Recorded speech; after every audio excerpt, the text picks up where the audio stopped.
Recording in Hayi progress. inento yokukhanya ekhoyo pha igama eli liyatsho nalo.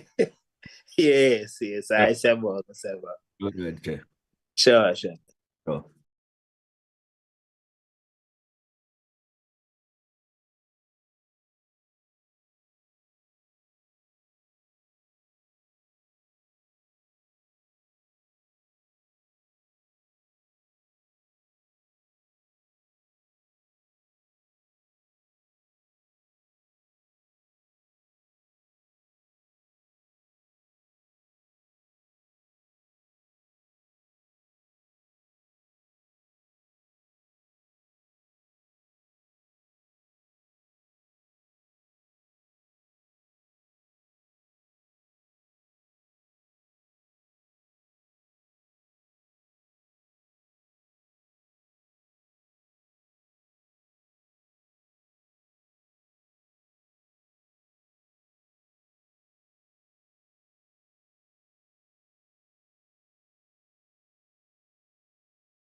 Good morning, honorable members, our support team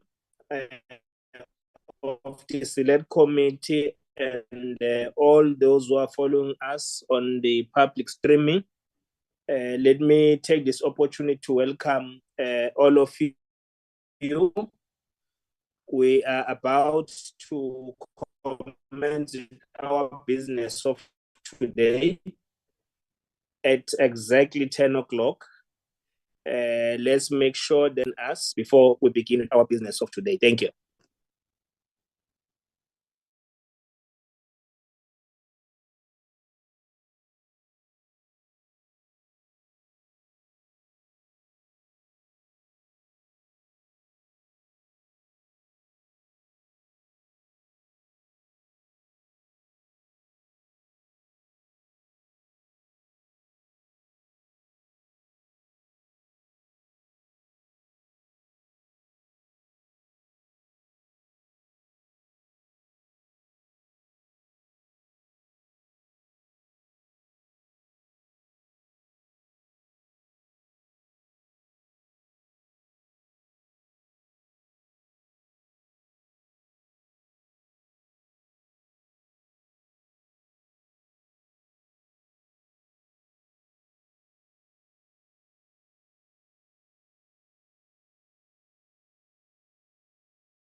It's now exactly 10 o'clock. Let me request that we observe a moment of silence to pray for our members who are hospitalized, who are not well, for their speedy recovery, and all those who have lost their loved ones, and keep them in our prayers in this.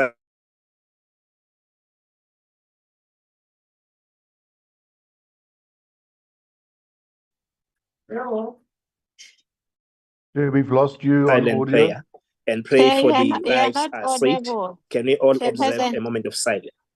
Chairperson. Hello? Yes? Yes, we are not Did you audible. lost me? Yeah, you are not that much audible. We can't hear you. Am I fine now? Yeah, I will tell you. You can continue. Oh, Maybe. okay. I'm hoping that you can hear me now. Am I audible, members? Yes, Chair. For Yes, now. Thank you. Thank you very much. Let's observe a moment of silence for the prayer. Silent prayer.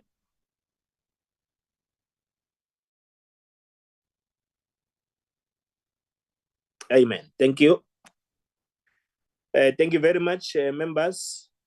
I would like to take this opportunity to welcome all members present and reflect on those who are in attendance.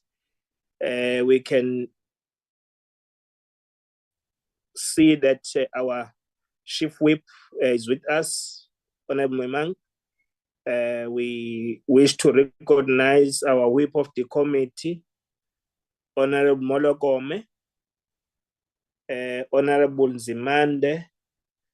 If members can also respond as I call their names if they are present, so that it's not only their gadgets that is in the meeting. Honorable Chief Whip, good morning. Morning, Chair. How are you? I'm good, thank you. I'm definitely part of the meeting, not the gadget.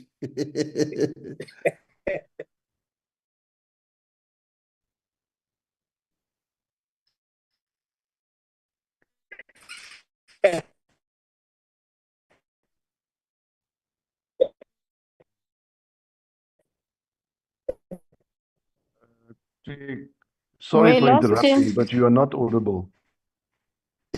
Maybe he must just switch off his video. Honorable Whip of the committee, Molokome. Yes, I'm present, Chairperson. You are not that much audible. Maybe if you can switch off your Maybe the video. video is because- giving me a problem. Yes, Is it better now? because we have seen it. We have seen that you are wearing a nice suit. All right. So you can switch off, Chair. Thank you for the compliments.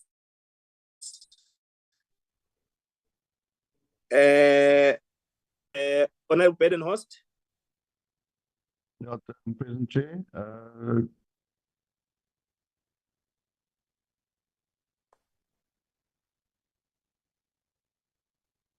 Thank you. Honorable Kaiser.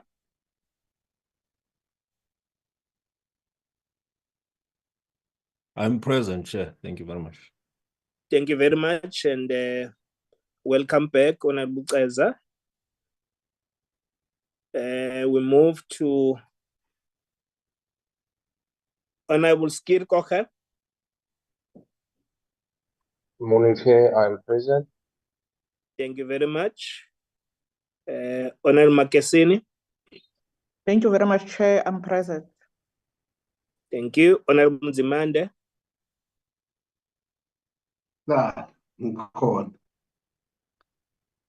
Engathi ufana nami nje i-reception yakho ifanela neyami la eParliament. Hey, iyabheda futhi better. Okay, I'm here in Parliament. I don't know why my reception is terrible because I've got full network here on my screen. Honorable Briette. Present, Chair. I'm also in Parliament and the signal absent dips. I think it's the wind. Yeah, maybe it's the wind. Yes, yes. Thank you. I've made a roll call for all members, unless if I've left any member. We then recognize our support team, led by Mr. Manele and all colleagues. Without any further ado, colleagues, let's move to the next item on our agenda, on the apologies. We are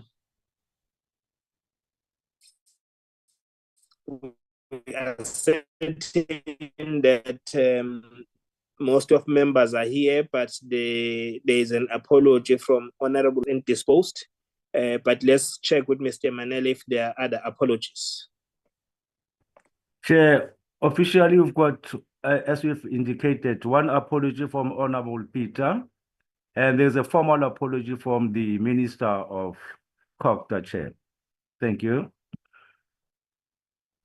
So it's Honorable Peter who's on business trip overseas, and Honorable Mabibo who's unable to be with us. We wish him a speedy recovery, and as well as the Minister of COGTA who can join us on other engagements that is having for today. With that, members, are the apologies accepted? Yes, Chair. Thank you. Before we accept the apologies, Chair, do we have anyone who is representing the department or the minister in the committee?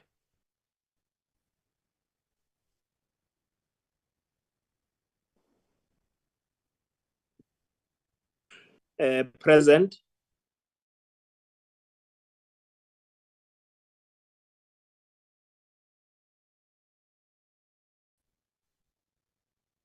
Yeah, Chair, you are not audible. We can't hear you. Yeah, it's just that today we are dealing with our committee matters. So most of issues are in-house. I'm trying my all-level better. It's sounding better now. Please give me an indication. Thank you. So without any further ado, let's continue to the adoption of the agenda. Can we get a mover? and a seconder respectively.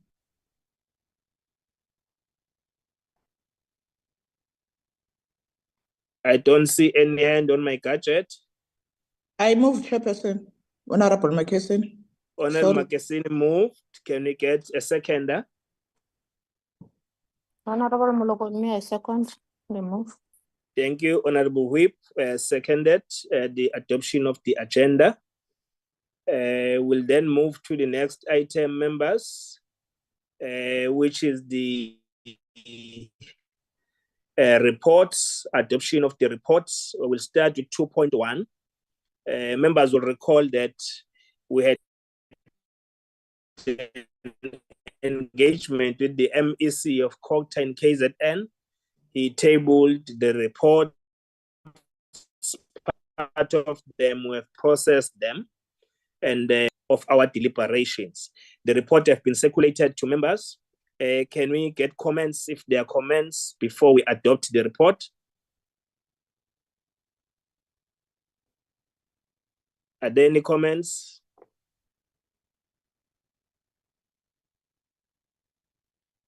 We can flag the report, Moss.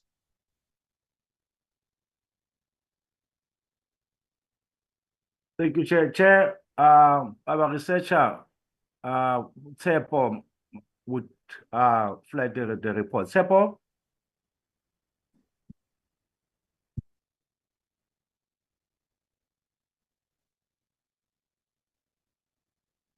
You can start from the top, Tsepo.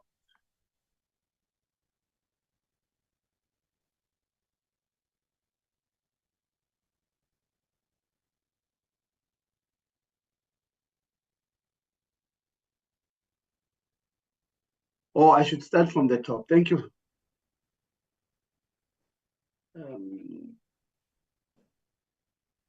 Yes. This is the report, Chairperson. Yeah, let's move page by page. In the background, we are just giving a background that we met the MEC. He dealt with his presentation, which outlined the challenges in different municipalities in the province, which are 10 in total. Let's move to the next page. There were observations that we made as a committee, that we noted the COGTA terminated the section 1391B intervention at Msunduzi and put section 1391A on the basis of particular reports and turnaround plan that the municipality was supposed to produce. The Select Committee also noted on the 29th of April 2024, the Provincial Executive Council resolved to intervene in terms of section 131B of Constitution in Umzumbe local municipality. The MEC, the committee also observed that the Select Committee recognized the presentation on Umhlatuze intervention, which was tabled on section 1391A of the Constitution. And we move to 2.3, 2.4. The Select Committee also looked at tools and the challenges which were highlighted. And the Select Committee also looked at where most of the challenges were reported. 2.6, it was Moimpofana municipality, which is Moi River, and the intervention of section 1391B, and looking at where most of challenges were also highlighted in the province. 2.7 and 2.8.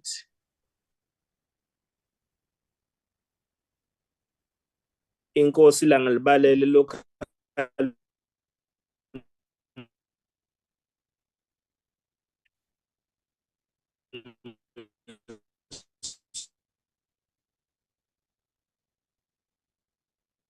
Chair, you are not audible.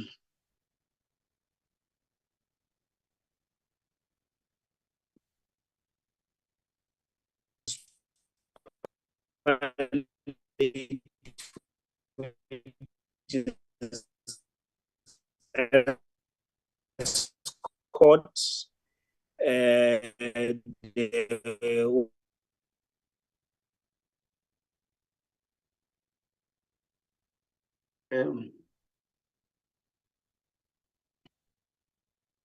Chair, you are not audible. I don't think we can hear you.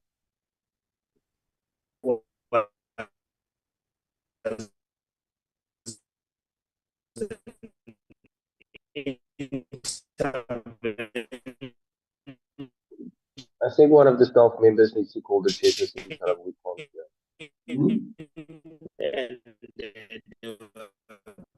Suppose, can you call the chair? Members, I'm trying to call the chairperson. It's not picking up. I wanted to indicate that it's not audible. Yes, it will, and also maybe the proposal, maybe Committee Secretary can just take us through the observation and the recommendation, if their reception is better than that of the chair.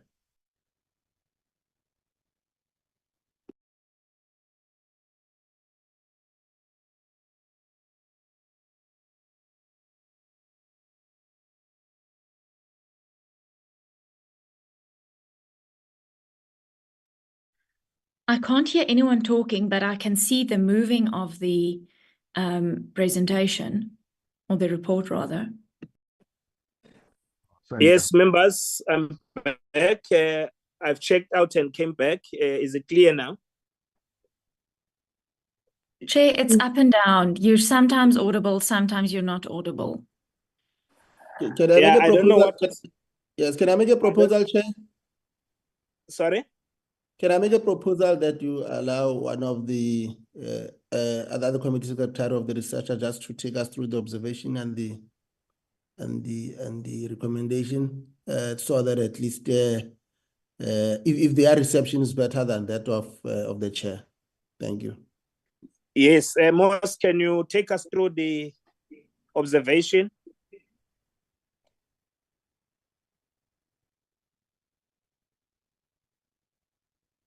Sepo, Okay. Sepo, where were you? I'm here, Chair. Where I will do with your permission. And now that I'm the one sharing the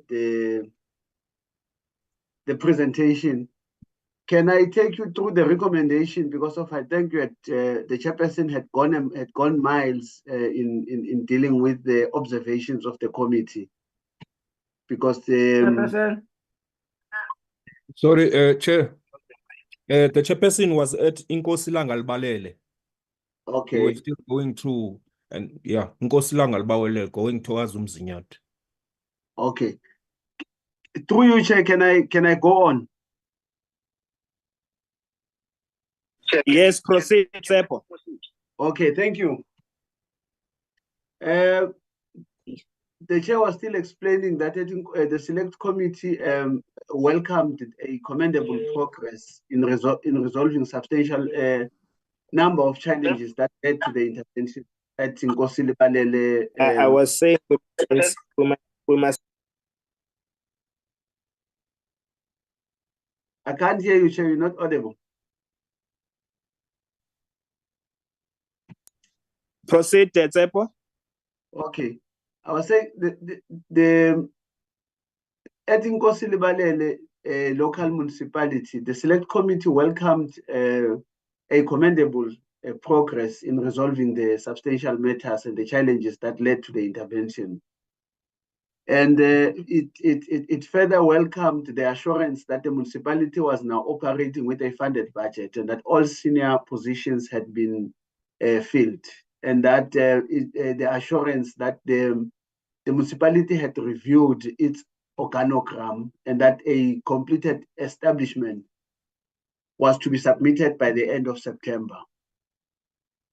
So as a result, the committee also resolved, it said the committee had also called on their administrator to speedily work towards resolving the remaining areas that have been partially achieved. At Umzumbe, the select committee considered the situation there unfortunate and unacceptable that the municipality had refused to give consent for the ministerial representative to have access to the primary banking facility. While this matter had now been resolved by the appointment of the new ministerial representative, it nonetheless delayed implementation of corrective measures to ensure that the intervention succeeds.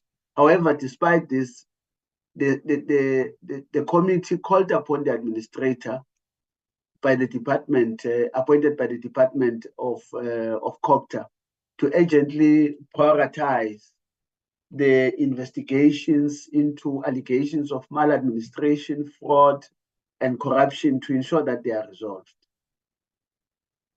Having considered all this, having considered the progress reports on the applications of Section 139(1)B intervention in the local and district municipalities, the Select Committee noted with great concern the state of local government in the province of KZN, which relates to political instability in the municipalities, lack of consequence management, non-functionality of council, non-attendance of councillors to council meetings, lack of impact of Section 139 of the Constitution, and the absence of regulations to regulate the invocation of Section 139 in local government.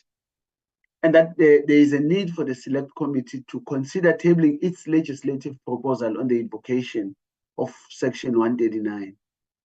And the failure of the sector department to contribute to one plan in the municipalities in line with the district development model. The Select Committee then, it was also concerned about the minimal positive progress achieved under the above mentioned section, which is Section 139 in KZN, and the ineffectiveness of the intervention. To say that the ineffectiveness of this intervention has a direct and a negative impact on essential services that those municipalities must render to the to the citizens. The Select Committee was also of a view that the inability to resolve these matters, such as non-payment of suppliers, inadequate council oversight over management, the growing debtors book, the low cash reserves, and lack of adequate skills will continue to hamper effective service delivery if not resolved. Furthermore, the committee then considered that some of these challenges are patently unacceptable and they undermine the trust given to those elected representatives by the citizens. Chairpersons, the following recommendations were made by the committee that having looked at the situation in KZN municipalities, the Select Committee recommended the following: that the National Council of Provinces notes the progress reports on the status of intervention in terms of in terms of Section 139(1)B of the Constitution in local and district municipalities. The following recommendations were made: that the MEC of COGTA in KZN should ensure that the appointed administrator by the department is urgently prioritize investigations into allegations of maladministration, fraud, corruption, to ensure that they are resolved. That the MEC fast-track the process of tabling the termination reports to the National Council of Provinces and KZN provincial legislature on the intervention made in terms of Section 139 of the Constitution.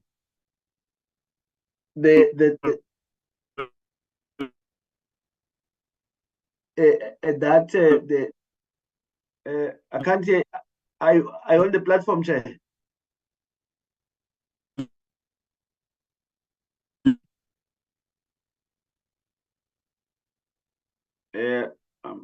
Okay.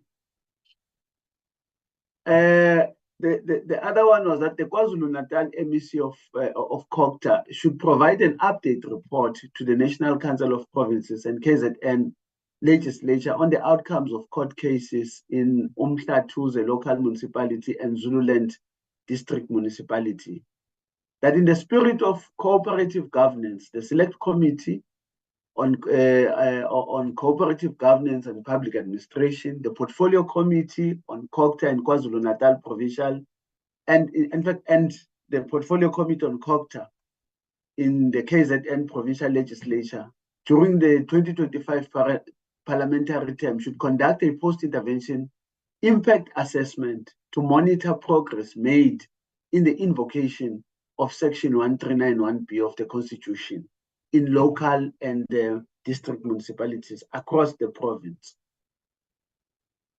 And that as a part of facilitating public participation in accordance with the Constitution, the Select Committee on Cooperative Governance and Public Administration and the Portfolio Committee on COGTA in the province should ensure when conducting a post-intervention impact assessment, make sure that they engage the internal and external stakeholders to solicit their opinions on the impact and the progress made in respect to the invocation of Section 1391B of the Constitution in both local and district municipalities.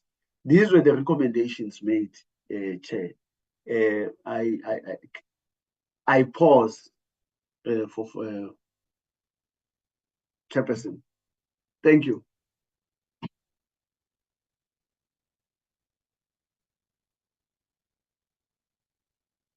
Honorable Chair. Thank you, Tsepo, our researcher, for presenting the report. I'm hoping that I'm now audible. I've tried to change the position where I'm seated in the office. Am I audible? You are still intermittent. Intermittent. Okay. Let's take comments, members, on the report before we get a mover for the adoption. On the report, if there are corrections, if there are amendments before we adopt it. Thank you. We'll start with Honorable Kaeza. I see one hand for now. Can come in, Honorable Kaeza. No, thank you very much, Chair, for the report.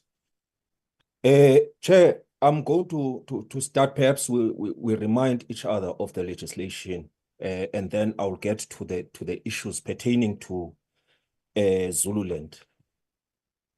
I was reading the report, Chair, and I went through some of the issues with Zululand.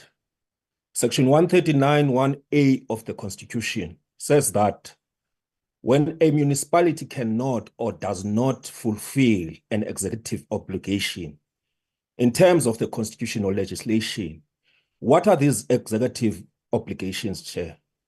It's to approve a budget and revenue-raising measures. Is to provide basic services. Is the meeting of financial commitments, Chair.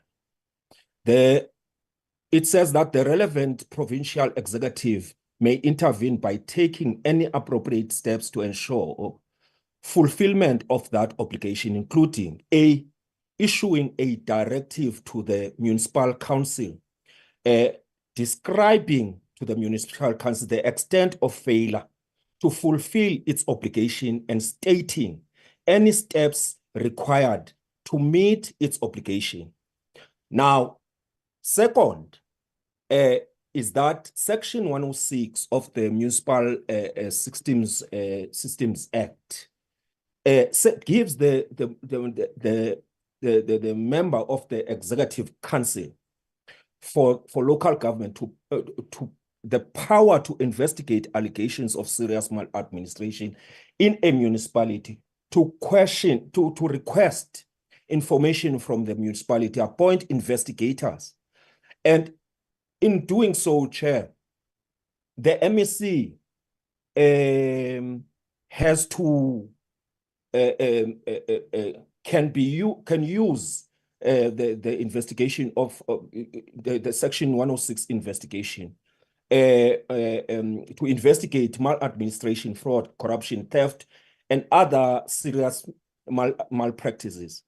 But the MEC must have reasonable ground to believe that maladministration, fraud, corruption, and other serious malpractices has occurred or is occurring. And Chair, then Section 153 of the MFMA requires municipalities to prioritize communities' basic services. The MFMA calls for sound financial management practices that are essential to the long-term sustainability of municipalities, underpin the process of democratic accountability. Chair, an opaque financial management results in the misdirection and underutilization of resources and increases the risk of corruption. Section 171(1)(c) defines the financial misconduct as when an accounting officer deliberately makes or permits wasteful expenditure. Chair, we seek to build reliant, dependable, and corrupt-free municipalities, coupled with localized plans to identify and expropriate land for purposes of agriculture and settlements. And we seek concrete infrastructure plans to eradicate things like pit toilet and build water and sanitation infrastructure. This is not the As case. you're about to wrap up, Honorable Yes, Preza. this is not the case in terms of the key reasons for the interventions in Zululand district, as it pertains to the failure to ensure the lawful composition of the municipal council. There is money that was withdrawn there. It's 33,000. Honorable Preza, can I stop you for a moment? Please don't Honorable stop. Preza. Please. No, Yes. I want to help you. Please help me. Yeah, I want to help you, Honorable Preza. The Zululand item is coming on the agenda and Umzumbe. So for now, we are discussing the overall report. Great. So you can make your comments when we deal with Zululand. Thank you. Oh, it's still coming. I saw it there. Yes, we are still coming. Oh, yeah. Okay, sure. Thank you. That's why, as a chair, I'm helping you now. Yeah, no. I do understand.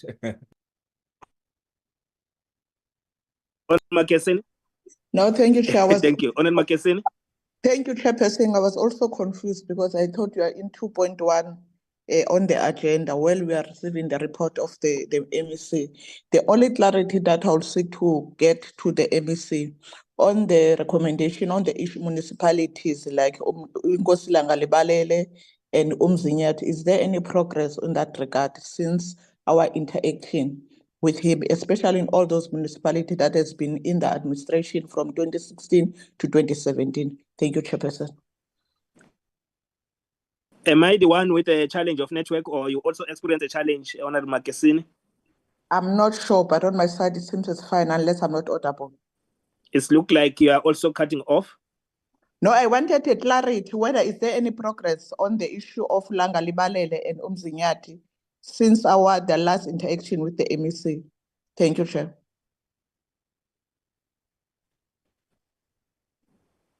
Thank you. The next member, Honorable Skirko. No, sorry, Chair, I'm covered for now. The Honorable Manos will come in now. Can you come again, Honorable Skirko? No, I'm covered.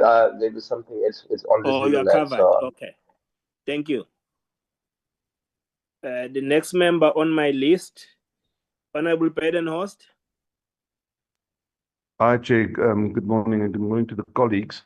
Chair, I seem to recall in this meeting that I requested that we make a recommendation that we express the need for a regulatory framework with regards to Section 139 interventions by means of a committee bill to ensure that administrators have a blueprint when Section 139 interventions take place.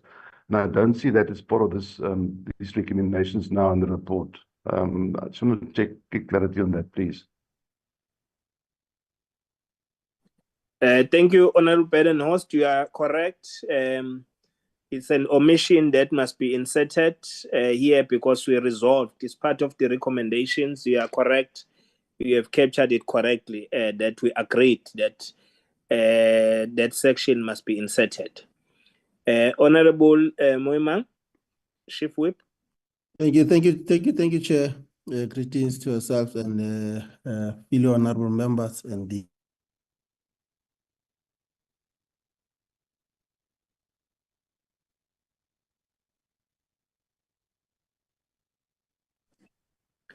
Am I the only one who have lost you, Chief Whip? No, he's not audible. Yes.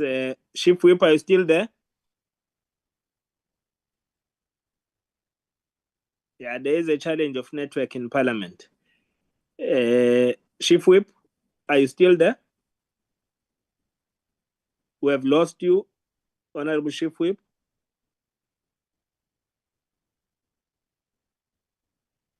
Okay, whilst we are still experiencing challenges, are there any further comments before we welcome back the Chief Whip?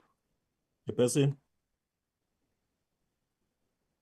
Chair. Yes, who's calling me? It's Honorable Kanya. Kaiser. Okay, Honorable Kaiser. I just wanted to check, Chair, because the presenter, the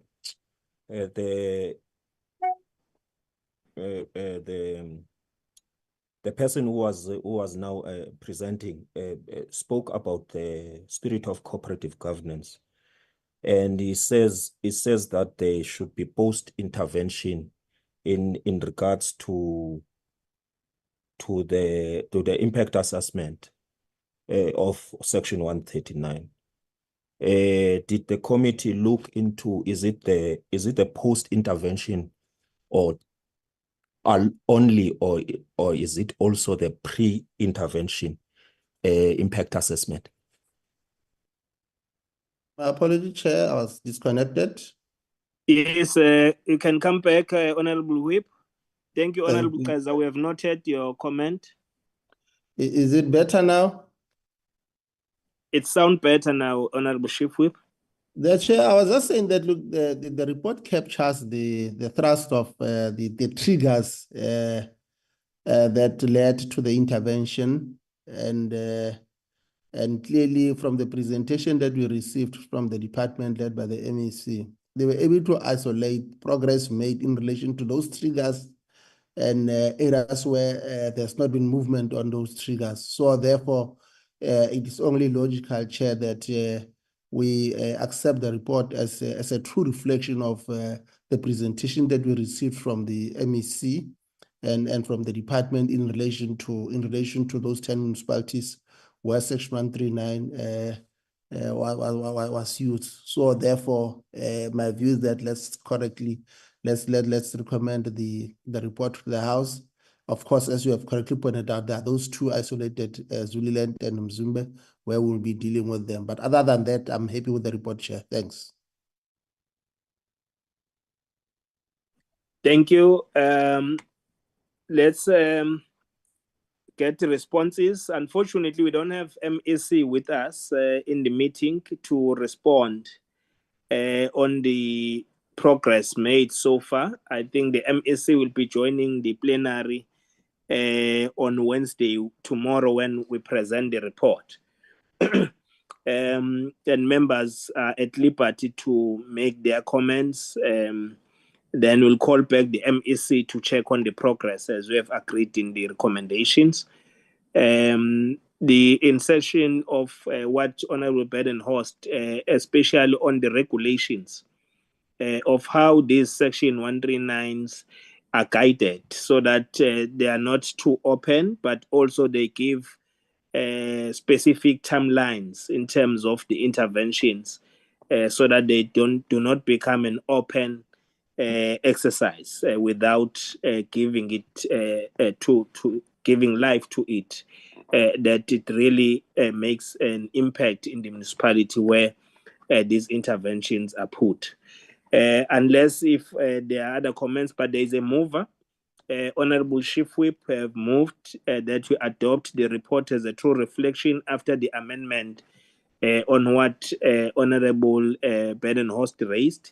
Is there a seconder?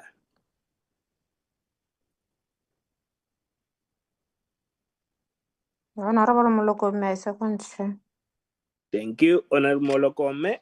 Seconds the adoption of the report. The report is now duly adopted. We now move to the next item. Maybe just one procedure, Chair. Are we not getting five provinces for the report to be commended? Okay, yeah.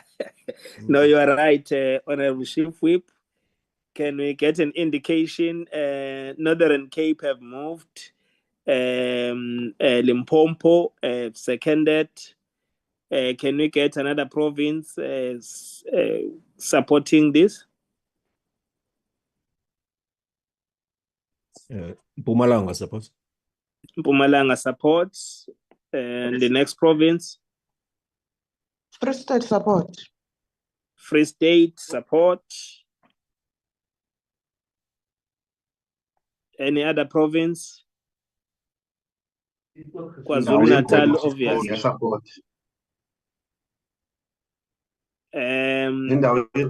Support. Western Cape supports. Any other province? I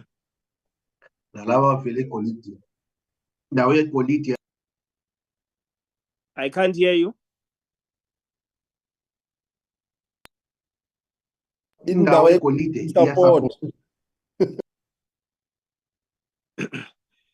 Yeah, I couldn't hear the province. It's Gauteng. Oh, Gauteng. Okay, no, yes. Honorable Nzimande is also experiencing the same challenge we're experiencing.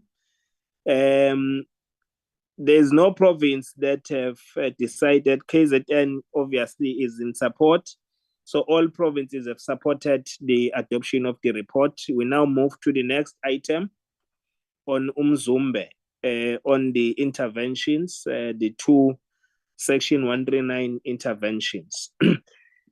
Members will recall that in Umzumbe, we had a discussion and we have finalized our own position as a committee, but we are here to formally adopt the report for its presentation to the plenary. Before we allow members to deal with their reflection on the report, I'll call upon Advocate Mbembe to come in to explain the processes that have unfolded and what becomes the legal opinion on this matter that is before us. Advocate Mbembe.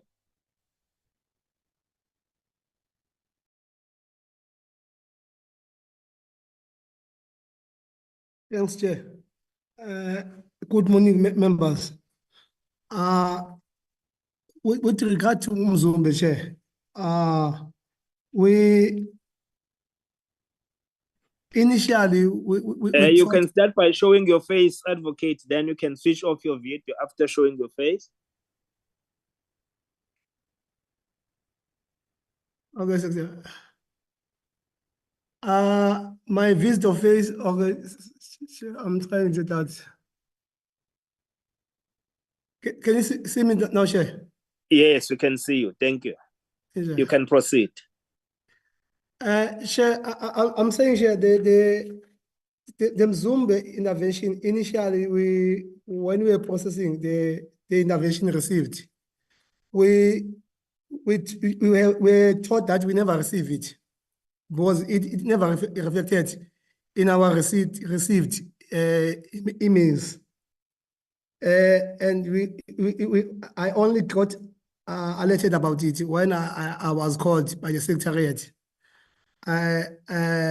informing me that during the briefing, they were alerted that there was an intervention also in Umzumbe, not only in Zululand.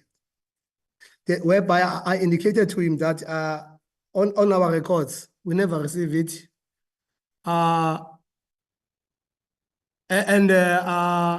Having gone through my records, I showed him that only Zululand that is reflecting.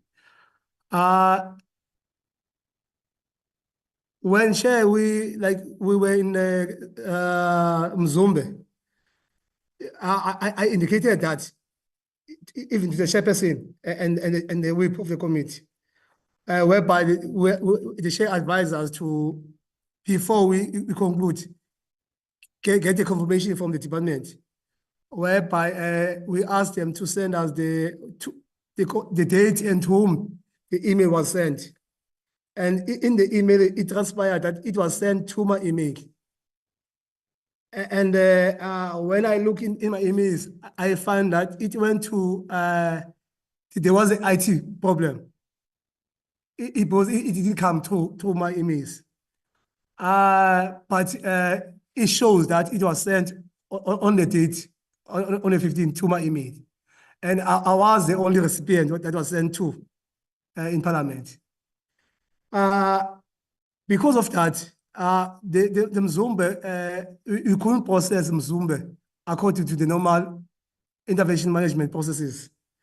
And also, as a result, you couldn't table it and calculate the proper calculation as to when it started and when it's going to end, so that you can advise the committee.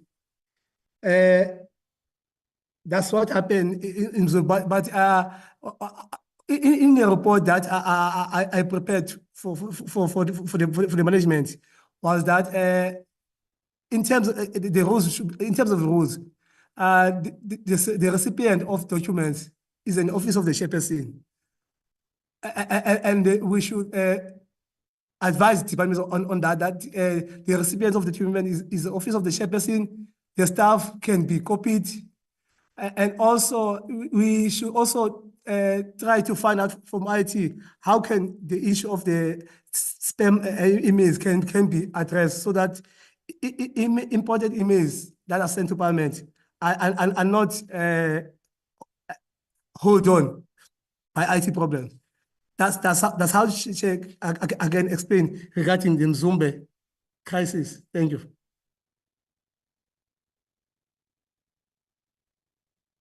Thank you, Advocate. Any additions, Mr. Manel? Chairperson, honorable members, good morning. I need to indicate quite clearly that Advocate has outlined all the management processes and systems that are existing in NCOP. And the report, I've listened to him. He has outlined where was the problem. No, Chair, don't have anything to add on that, Chairperson. Thank you.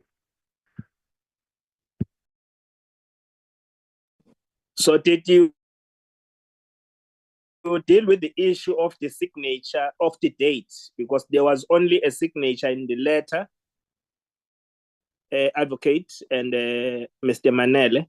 The issue of the date, is it confirmed that is the 15th when you received that correspondence? Yes, Chair. Yes, Chair. To you, Chair. Yes, I can confirm, Chair, that indeed, when I went through my emails, indeed, there was an email that came from the department, from KZN, that was sent to me on the 15th. Which was followed by the one on the 21. The 21 one was the Zululand, but which I received the 21 one, but the 15 one never came through. Thank you. Thank you, members. This is tabled before us for our own consideration.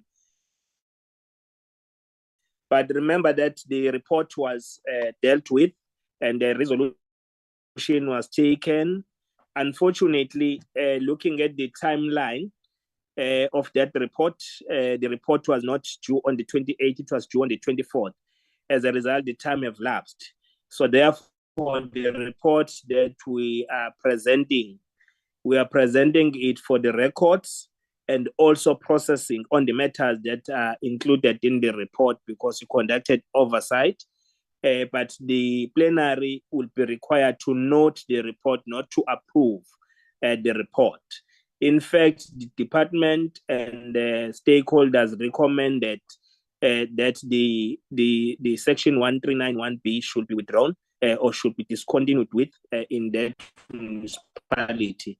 That was our view as a committee as well, but we'll present this report for noting and processing of matters which were raised during our deliberations. Can we get comments on the report, whether it's a true reflection of what transpired? I'm sure members have gone through the report because we all discussed. There were few members who were unable to attend in that meeting of the Thursday evening. Can we get comments if the report is a true reflection?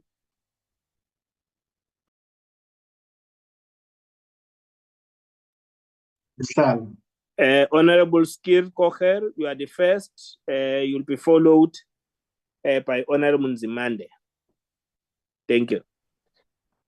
Thank you, Chairperson. No, I agree with what the content is. I just want to again raise the question, why did we proceed with this intervention when the procedural matters were not done properly? There was no date on it. So we didn't know if it was received or not received. So I just want to understand from the administrative side, why did we proceed with this?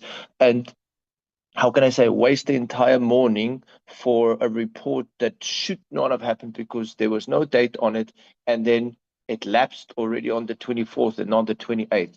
We could have done a different oversight when we were there, other than this. So I raised it that evening, and I want to ask again, how do these kind of things happen? That it just missed, and that we proceed if the procedural matter is not. And when they received the letter, why did we not follow up? Why there was not a date on the thing so that we can know that it's correct? That's just a comment and a question to the administration. That's it. Other than that, yeah, the report is a true reflection. Thank you, Honorable Skir Kocher. Honorable Umzumbe, let's try your line and check if we are. Yeah, it's now better.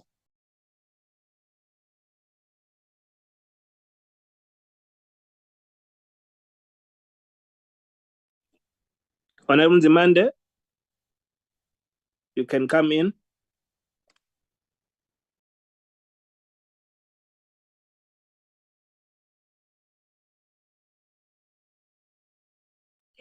Honorable Umzumbe, is your system improving? It's looked like it's still faced with the difficulties. We can proceed. Members, can we get a response from the administration and advocate on the matter that Honorable Skir Kocher raised before we adopt the report? Mr. Manel and Chairperson, can I start? Yes, Mr. Manel, you can come in.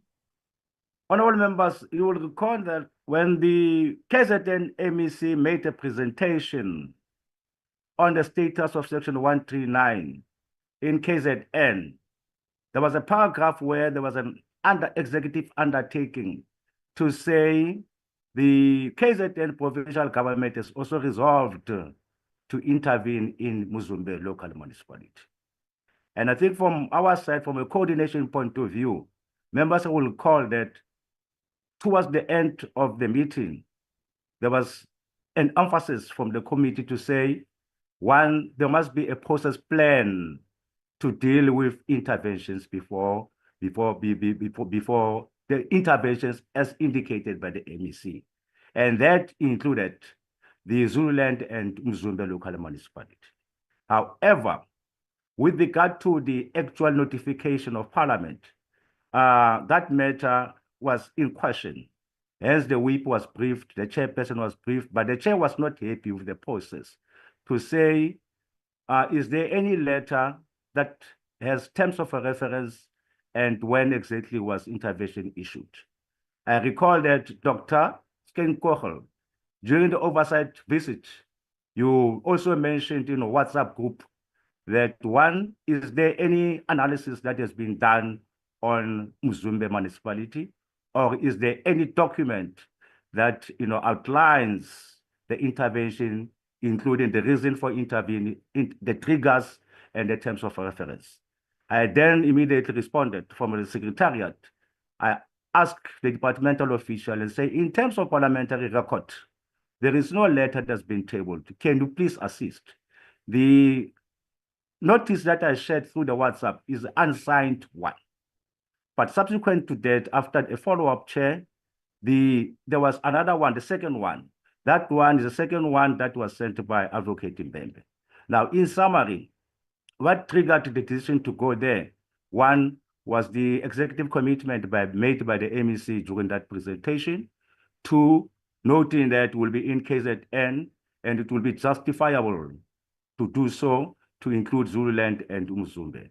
That's where I can end, Dr. Chairperson. Maybe Advocate can add on what I'm saying. Thank you, Chairperson. Thank you, Mr. Manela. Advocate, is there any addition? Thanks, Chair. No, Chair, there's nothing to add, Chair, because as most outlined, the management of the committee lies with most, and in this regard, it was the management of the committee which has decided on how to proceed with the program. Thank you. Thank you. And the eventuality was that the letter was confirmed to have been received by your good self, Advocate, which means that the province had deposited the letter to the NCOP. But with all that, members, can we get the indication per province if this is a true? Honorable Nzimande, are you able to come back? Thank you. The only question I needed just to check before we get to the point now that you are asking us to get into is the content of the unsigned letter that was making reference to a different date, to the one that Minister Nkadiming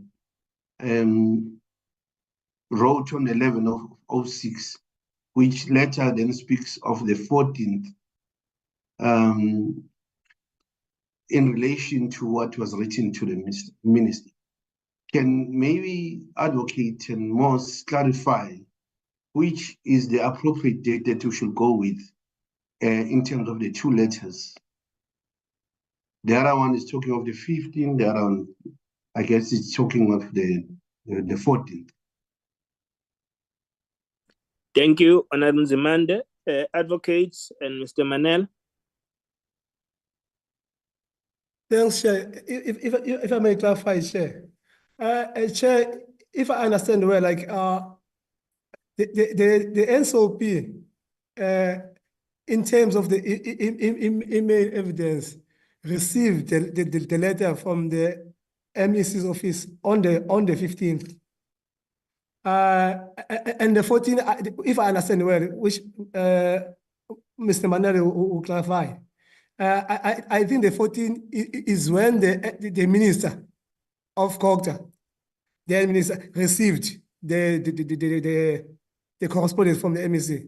But as the SOP, in terms of evidence, we received on the 15th, not on the 14th. Thank you. Vamos. I hope that clarifies, Honorable Nzimande, that the actual date is the 15th, which the email have indicated that it was the receipt of that email from the province. If that is clarified, can we then get a mover and a second? That will compound the issue there, because the minister wouldn't have made reference of a correspondence of the 14th in her correspondence of the 11th of June. If that is the case.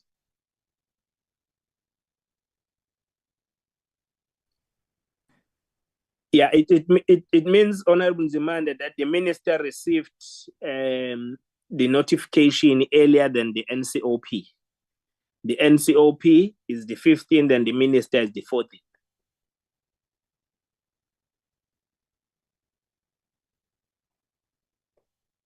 Is it clear?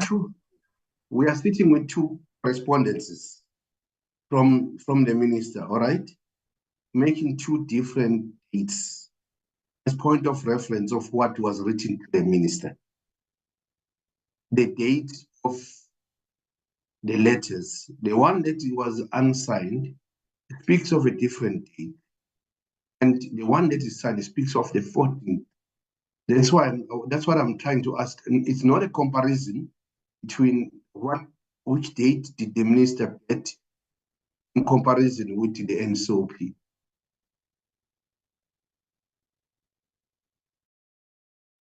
No, thanks, Honorable Nzimande. It's we acknowledge the issues of date, but what has been confirmed, which becomes our constitutional obligation, is the date in which we, as NCOP, we received, which has been confirmed the 15th, which we have received the same communique. So that's where we emanated even the calculations of when the time is lapsing for processing of this matter. It started from the 15th up until the 24th. So hence the legal team have advised that the time have lapsed. As a result, we can't be making recommendations on the matter. Besides that, we are making this recommendation for noting and not for approval by the plenary tomorrow. So that's how the issue can be captured. But your concern is a valid concern in terms of the dates, different dates that were indicated. Can we move, members? If we can get a mover and the seconder, if this report is a true reflection of our deliberations, where we recommended that this should be discontinued, but now it can't be formally processed since the date had lapsed. But it can be noted for processing of matters of the committee by the NCOP for noting. Chair, can I just make an intervention? Look, yes, Honorable Member. The Executive Council has agreed that they are discontinuing the intervention precisely by virtue of progress made in relation to the triggers that were identified. So therefore, the issue of lapse letters, I don't think it should matter now. What is critical is to put to the House that given the progress made in relation to the triggers that drove the intervention and the inspection by both the Executive Council and from the oversight that the team has made, we put to the House to note the discontinuation, because the moment we put the issues that for me are not that material for now, because there is consensus by all the stakeholders around discontinuation and the withdrawal. That should be our focus of the recommendation. So therefore, we accept we should move for the House to note the recommendation as it is correctly captured on the report now. That is my proposal, Chair, and leave the other things. Thank you.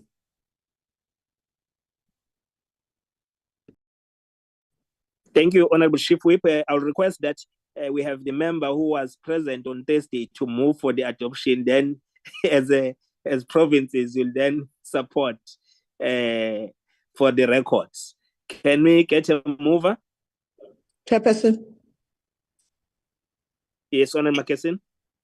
No, let me second note the report is a true second that the report is a true reflection. But what Honorable Nzimande was raising, for future reference, you must note and must ratify. You must not take it because those things happen of the 2 dates and a lot of confusion, so that it prepare us, we don't repeat the same mistake on the next oversight, because we have let's identify their flaws that happened. Hence, I lost you, Honorable Mackensen, but yes.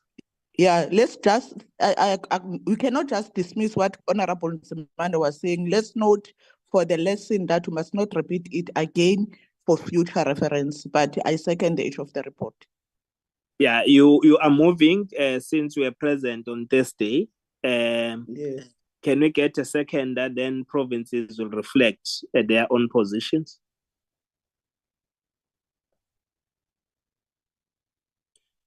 Honorable Molokome? No, thanks, I second, and I don't think that what Honorable Nzimande has raised is just not noted, Chair.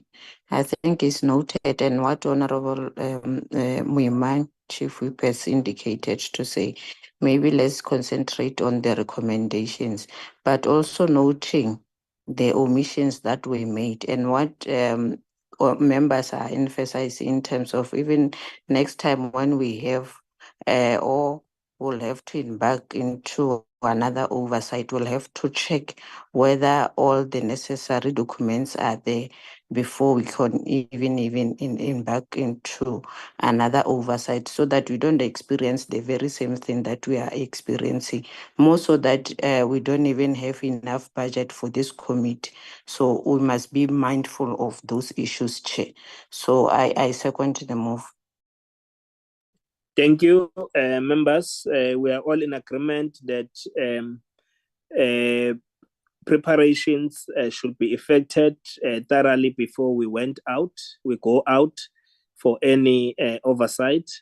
And it's important that the records are kept clear in terms of the dates, so that there is no confusion that is created. And we are all agreeing that those preliminary preparations should be conducted before the oversight is conducted by the committee.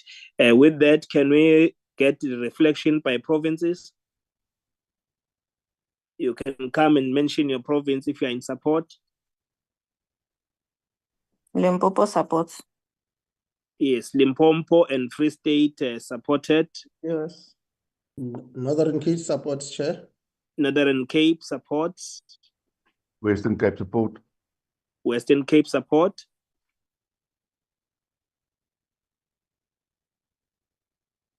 KZN supports. Any other province? Mpumalanga, where are you standing? Noted, Chair.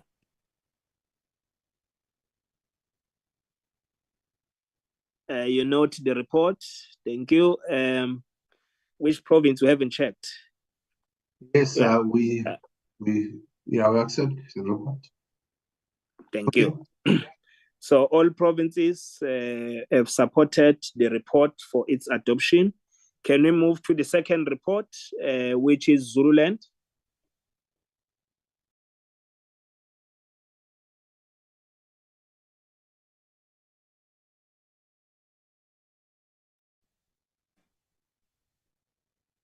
We'll take the report as read by the members. You can reflect if it's a true reflection of our resolve that Zululand should remain in the intervention.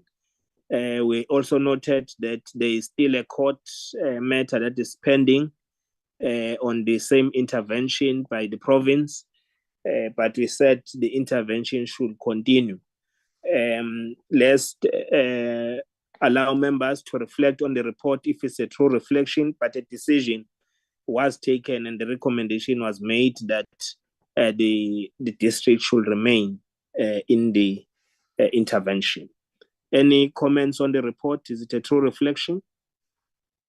Honorable Skir Kocher, Honorable Nzimande, are those legacy hands or are new hands? New hands. Okay, thank you. Let's take you in that order. Honorable Skir Kocher, Honorable Nzimande, Honorable Briet, Honorable Makesin, Honorable Molokome.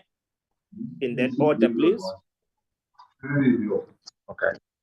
Chair, your last sentence said that it was still in the court case, and according to our rules of the National Council of Province, Rule 64, There's matters pending before the court. No delegate may reflect on the merits of any matter on which a judicial decision is pending.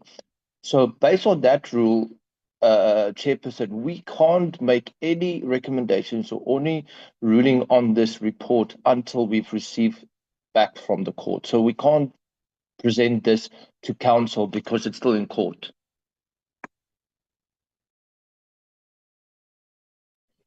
Honorable Nzimande. Okay,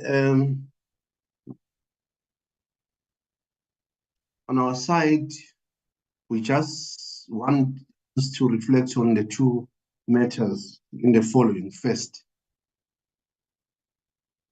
you know the letter that was transmitted on the 12th, which has an email that shows the 12th, which letter is dated the 21st, 29, is making reference on the 29th of April 2024. Sent to the National Council of Provinces, attention to Honorable Masondo. It makes a specific indication that there was a PC that took place on the 29th of April 2024, where a resolution was made.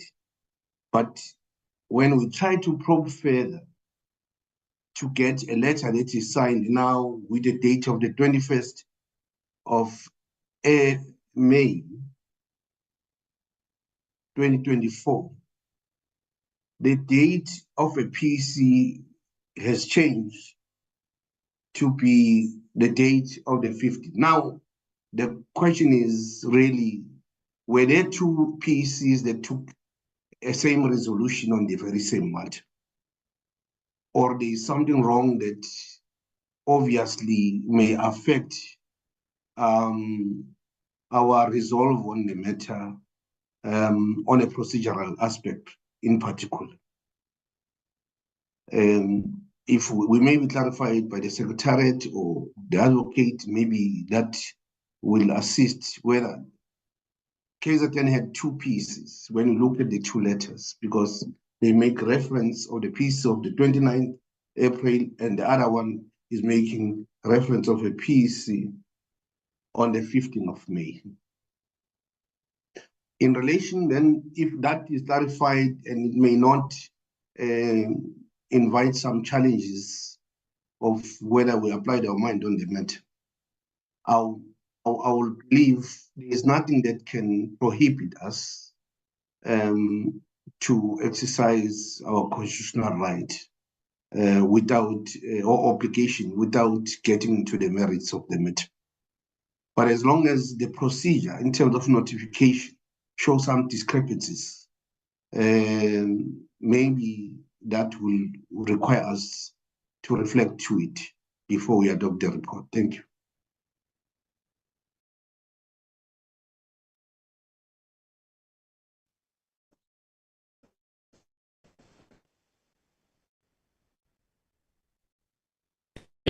Thank you, Honorable Makasini. Honorable Makasini, are you still there? Yes, Chairperson. Chairperson, I propose it's a true reflection of the report that is presented to us. That's what happened, and this is a recommendation that we have resolved as a committee. Thank you. Thank you, Honorable Kaiser. Thank you, Chair. I think I'm on record on other matters that I was raising pertaining to the Constitution and the legislation. Therefore, without waste of time, I would like to align myself with the resolution of the Select Committee. Thank you very much. Thank you, Honorable Priyat.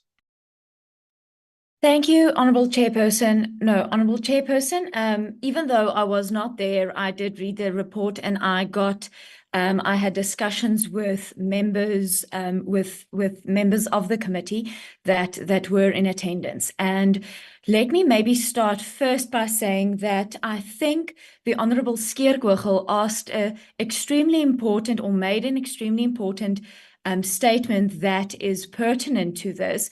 and that is referring to our own house rules. And in terms of that, this being a matter that we cannot discuss. So I would propose that we firstly get clarification from, I don't know if the legal advisor or if somebody is here that can advise us on that, because then because as I understand it, as Honorable Skeergogel read it, I don't think we can deal with this matter. We need to wait for the exclusion or for the outcome of court, because otherwise we are going to be in contravention of the court and can be held in contempt. And I don't think that is something that we need to aim and strive for. That being said, however, as we have made our inputs, Chairperson, to a large extent, Honorable Xeza, when he spoke about the prior report, made mention, and I would like to say, and I would like to garner my input by saying, I do not understand how we as a committee could decide and invoke and decide that intervention continues and that intervention needs to be added to Zululand, taking into account that all of the targets have been met to a large extent. I think there's bar one that is mostly met, that hasn't been 100% met. And to my extent, and then also what I'm seeing in the report is that all of the stakeholders, councillors and members of the community were not in favor of intervention in Zululand. It was only the ANC that were in support of Zululand being under administration or invoking Section 139. And I do not think that our committee would be doing justice to what we heard from the committee, having to take a decision that has only been supported by one stakeholder, when it was not supported by the rest. And I want to take you to Tabazimbi. In Tabazimbi, we had councillors speak against the invocation of 139, but we had the rest of the community enforce and support the invocation of Section 139, and it was clear that we needed to listen to the community. I then, however, think that in this instance, we cannot make that decision, and I want to query. I want to caution us against that, and then I would like to please let it be known that I do not support the committee recommendation. Thank you. Yes, I've allowed you, Honorable Briet, but that matter was exhausted in our deliberations.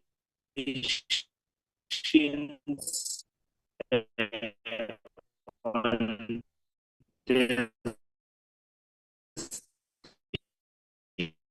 You're not audible, Chair. We can't hear you. But I wanted to hear your voice. There is quite a long time. Take Honorable Molokome. Am I back, members? Can you hear me now? No, Chair.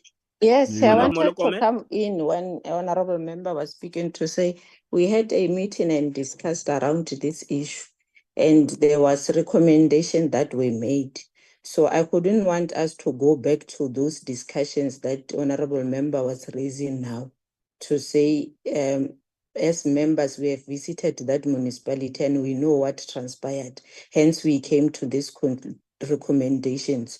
So it means that even when you were not available to the meeting, you are allowed to discuss something that you were not in. So I thought, Chair, when I was raising my hand, you'll recognize me to say it's not right to go back, and especially when the member was not present in that meeting.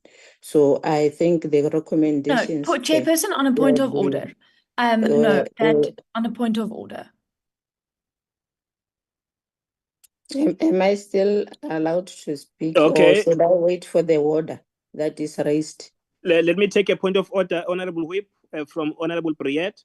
No, Chairperson, sorry, but I'm feeling personally victimized by the Honorable Molokome at this stage. There was a reason I was not in attendance, because I serve on another SC of education and I had to attend that oversight, and therefore I could not attend this one.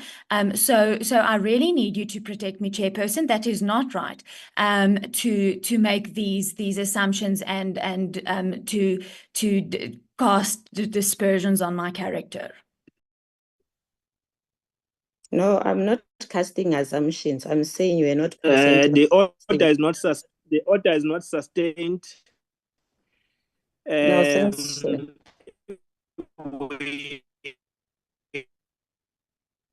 No, Chair, you are not audible. We cannot hear you. Received your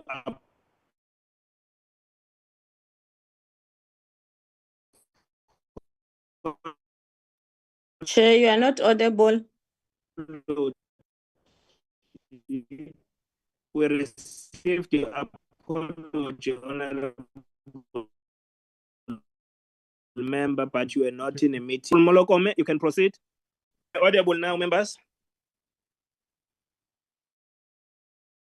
Now you're audible. Can you repeat again? Because we didn't hear you.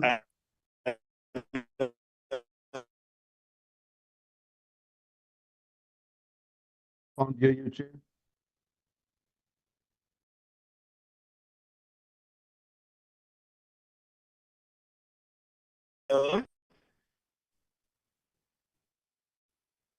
Am I audible?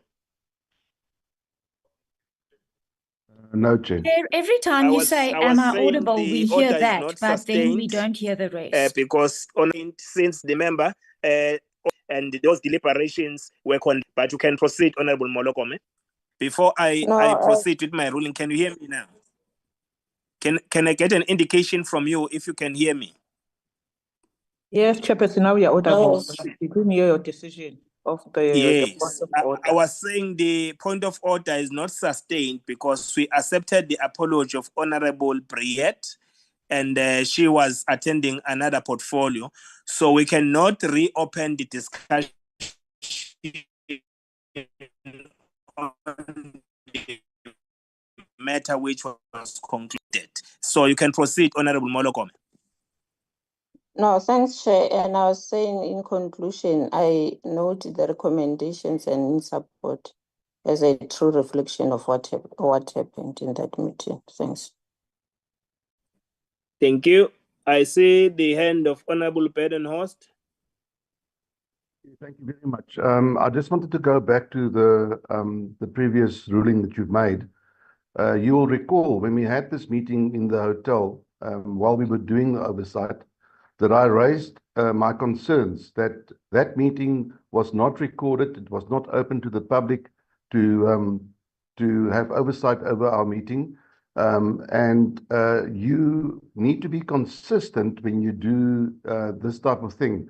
When you came back from Tabazimbi, we had a formal committee meeting, and the members who were not in Tabazimbi were allowed to express their opinions in that committee meeting. So we cannot exclude members who were not in a meeting in a hotel room in this official committee meeting that is open to the public. And this is actually one of the reasons why we're having this committee meeting, is to discuss this report. So I think we need to just look at that ruling. Thanks, Chair.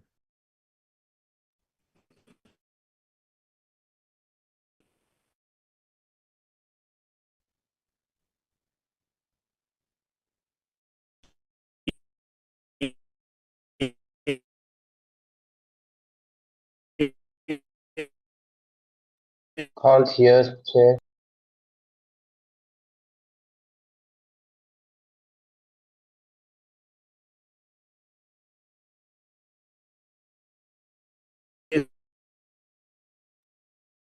Chairperson, maybe you should shift where you are. We are unable to hear you.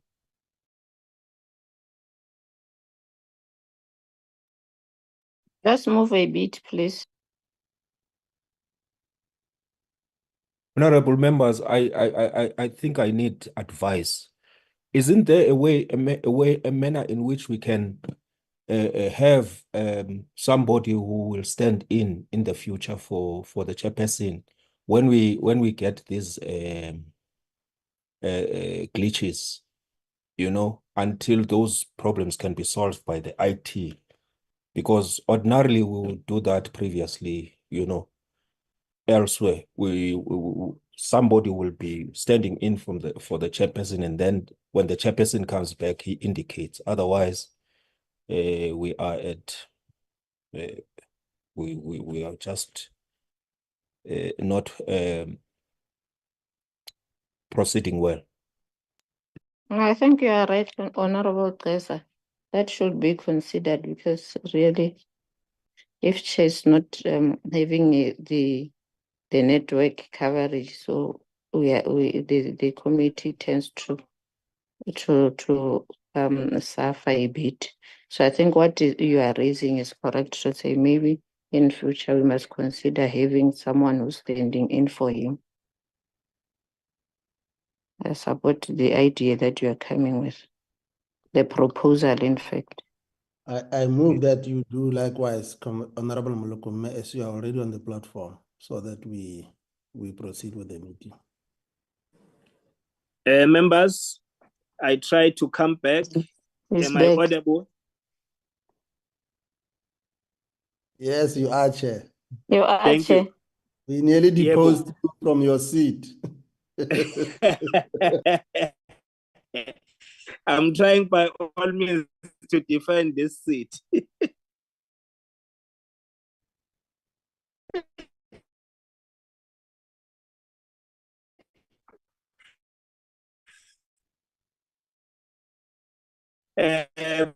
Parliament is letting me down today.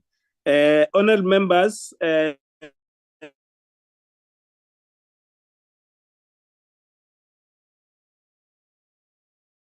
Hi, Chief Whip. Now you have disappeared again, Chair. I know you're in the same situation like me. I'm in Parliament, that's why sometimes I'm not audible. Can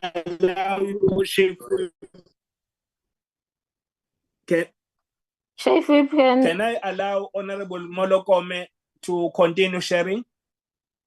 I agree, Chair. Support you.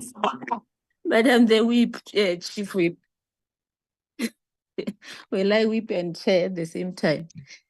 Sorry, before we proceed, can I just refer back to the rules of the NCOP? You can do that, Honorable Yes. Skerkoven. Before we're going to do an acting chairperson, there's rule 110. If a chairperson of the committee or of a subcommittee is absent or unable to perform his duties as chairperson, the committee of the subcommittee must elect one of his members to acting chairperson unless the rule provides otherwise. So let's keep this to procedural correctness. Let's keep to correctness procedures, otherwise we will be at the wrong side of the law, which we are still, because none of the people has referred back to my point of Rule 6.4. We're still continuing discussing this report, but it's still subjudicated. Thank you. Thank you for that submission. Since I've made a request as a challenges, members, I'll request that Honorable Molokome shares, and it was seconded by Chief Whip. Is there any other name that is raised? Is that agreed? Yeah, I'd like to propose that Honorable Skeerkogel takes us through this meeting, if you can't attest it. There are two names now. Can you still hear me as I'm voting and I'm helping you to vote? We can hear you, Chair. I think you should proceed because now you are back.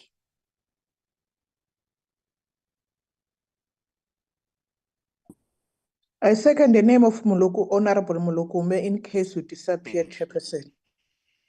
So can conclude the meeting if it's the adoption of the report. Honorable, Molokome, any other view? Can support of Honorable Molokome to support? It looks like, is there a second?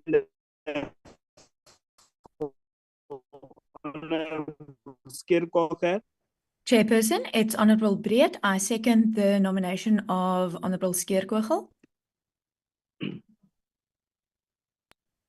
All right. Okay, Honourable Zimande, So which name are you? Chair. Can I proceed to call my name? You are a true Democrat, Chair. You are a true Democrat. You have made a choice, and which I don't find a reason to disagree with you, and that choice for me is correct. Sure. Chairperson, the choice is correct.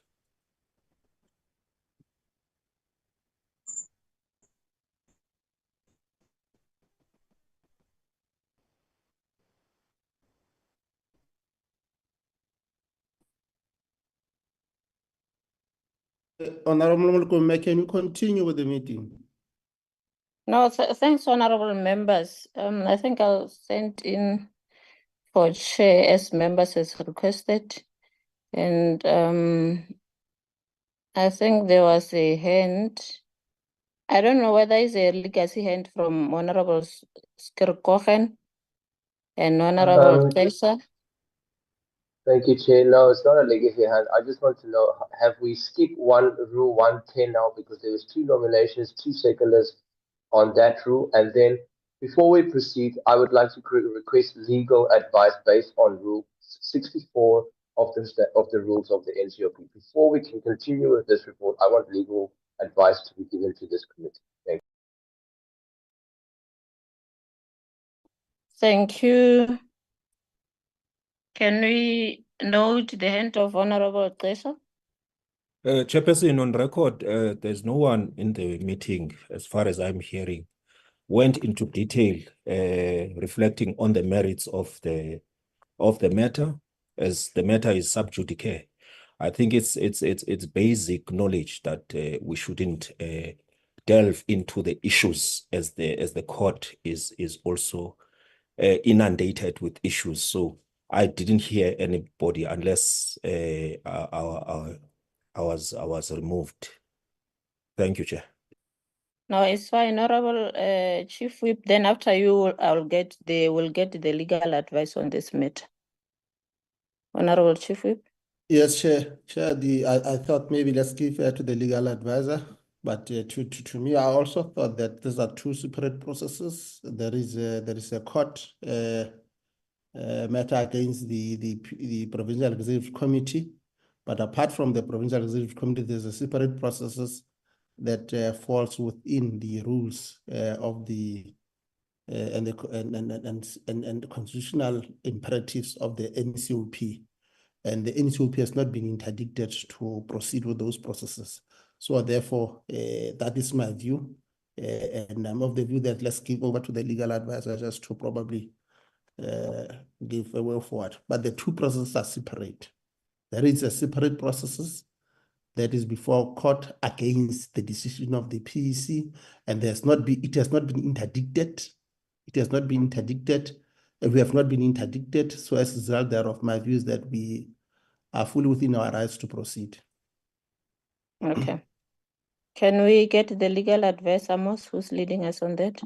Honorable Badenhorst, do you want to ask something before they come in?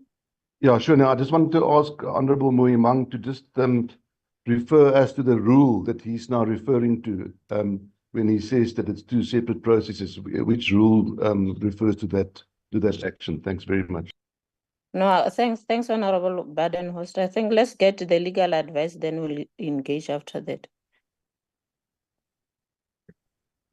Yeah, thanks, Chair.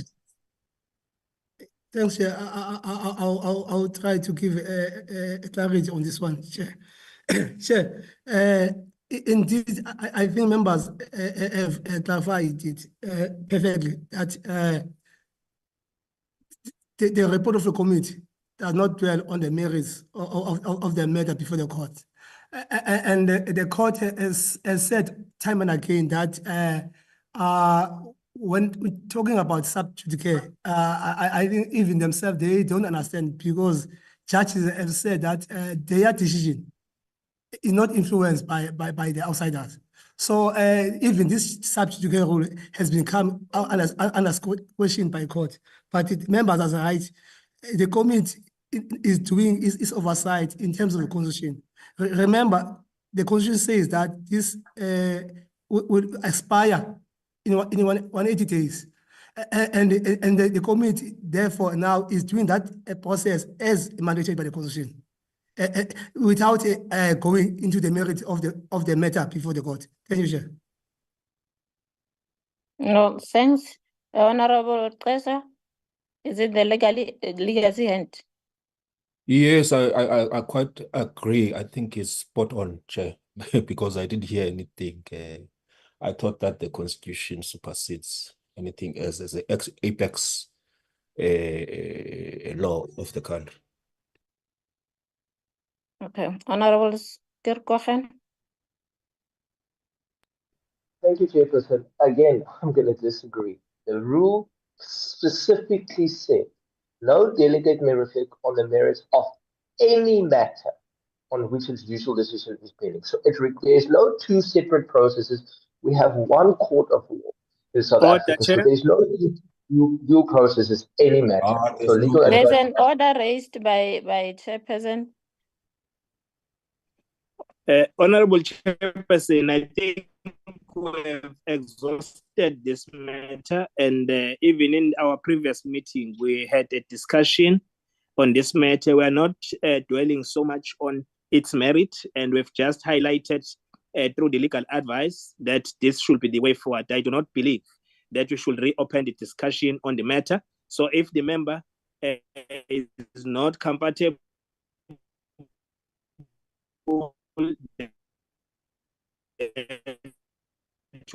breaking the rules, he can follow other procedures to raise that. Thank you, Chair. No, thanks, Honorable Kaunda. I think the order is sustained. I was going to get into that to say this matter was discussed in our meeting, and the very same question was asked, and the clarity was given in such. So I'll check honorable members in terms of the provinces who support this item, the recommendations. Can we check per province? Honorable Mima. As our Northern Cape support, Chair, the report for adoption by the House. KZN.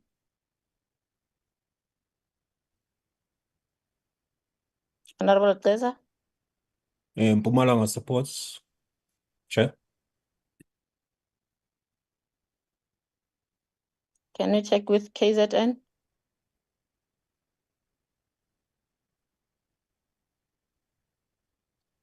Chair, KZN supports. Thank you. I said we support, Chair. KZN support. Yes. Eastern Cape. Can you show by hands, honorable members, so that it's easier for me to recognize you? The Western Cape will not support this. Pardon, Western Cape not in support. It's noted. Will not support this. We are contravening our rules. It's noted, Honorable Baden-West. You are not in support. Limpopo supports. Has Mpumalanga supported? Mpumalanga? Yes, they did, Chair. Which province did I leave out? The person you left the Free State. Free State. Free State. We support the report. No, No, Chairperson, we don't. we disagree. We don't. Free State. It's 2 And I against would- 3. We do not support. Yes, No, we do not it's support. fine. I think only Chairperson, what I would like to also note, I want Skerkoche. to submit the minority report, please. Province, how many provinces are in support? Can we note that? 6. 6 are in support and 3 not in support. So can we move to the next item? Can you flag the item on the agenda? The Western Cape would like to submit a minority report of dissent of this decision, please. No, it's noted. My minority report should also be noted, Chairperson. But it cannot be on behalf, it cannot be on behalf of the province of Free State. It can be individual report on Free State because we are not agreeing. If Yeah, the that's fine, individual that's fine. delegate of Free State can do that, all of us will do that You as know, my- delegates of the provinces. Chair, the Western Cape will submit a minority report and I will forward it to the Secretariat. Thank you. No, it's noted that you don't support the report, Honorable Badenhorst. That's fine, but we will also want a minority report minuted as part of this report. That is our right. Can we go to the next item? Chair, can you just please get confirmation that you will allow our minority report to be part of this report? To be part of the report. Correct. What is the minority? No, I don't think it's correct because we are voting for province. Oh. So we'll note the Western Cape would like to result submit of as the a minority provinces. report. What is that? What the is Western that, Cape- Honorable Badenhorst? No, I the think we are Western Cape- no. We are just going to note the report of the votes of the provinces. Other issues we are not going to entertain. No, Honorable Chairperson, on a point Badenhorst. of order. That's against the rules, Chair. No. We are voting for Chairperson, the that is against the province. rules. In the National Assembly, a person may submit, and in the NCOP, a province may submit a minority I haven't report. noted you. Can I chair this meeting, please, with respect? I haven't noted you. You cannot just speak. And I've made a ruling on this one. Can we go to the next item?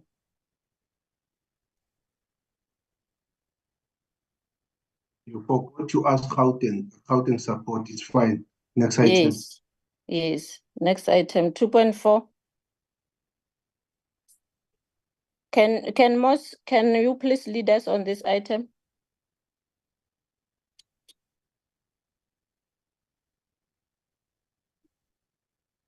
Moss, the Municipal Demarcation Authority Bill. I think members says the report on this one and the legal advice that were sent to honorable members. So I think this matter, there's a proposal that it must be rerun, and I think we have 8 weeks that were given to us. So most will deliberate more on this item so that members can engage. Most. Person.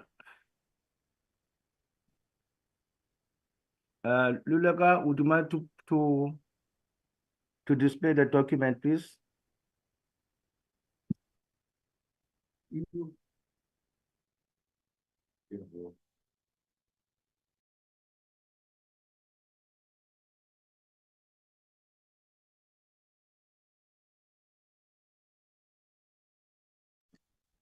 I'm still with you,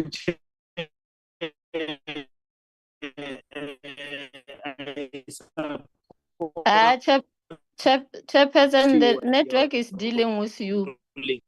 I'm still around. Network is dealing with you, Chair, and you are not noted.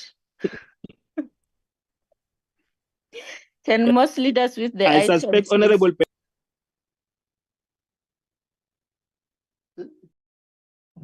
Can't hear you, Chair.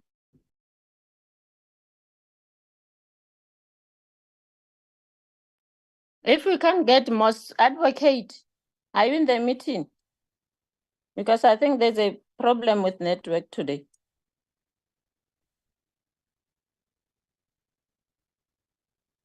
Can I come in, Chair? Yes, Chief Whip. Chair, I'm just worried about time because we need to move now towards Parliament. So in terms of process, usually when there is a request by provinces for an extension because of tight program on their side, particularly given the importance of facilitating public involvement in the legislative process, given the number of pronouncements that were made by courts in the previous times. I think it is only correct that with a request like this, we must always lean towards granting provinces such an extension. But obviously, I think the committee makes a reflection, and then we recommend to the chair to grant province extension, because that's how usually requests are made. But other than that, let's allow the team to make a presentation. But I'm in support of the extension that was requested by the 3 provinces. Thanks.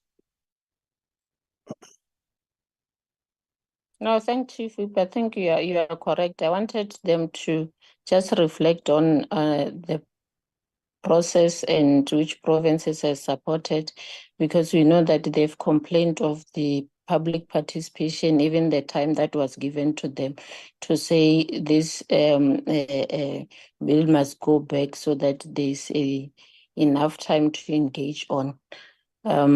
So I don't know what's happening with most Skagit.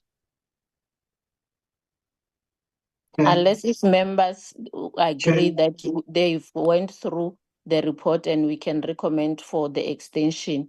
Looking at maybe we are going to the festives, and maybe we should look into maybe starting with the going to do the presentations to provinces early January.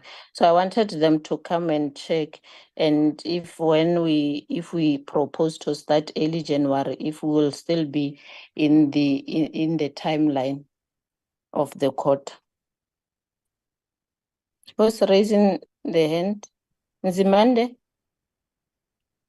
No, Chair, maybe your last Honorable Nzimande, Honorable Skirkochen, and Chairperson, you'll follow. No, Chair, I understood the situation that the extension is not limited to the 3 provinces. Okay. What is it? You are disturbing the meeting. I was calling you and you're not responding. Can you allow Honorable Nzimande to proceed? Yeah, what I understood was that it's not limited to the 3 provinces. The only thing that we should be determining today is when are we starting giving them the start date and the end date of the 8 weeks as agreed. My suggestion is looking at the situation that we might have a recess in December, but also on the need to speed up the process.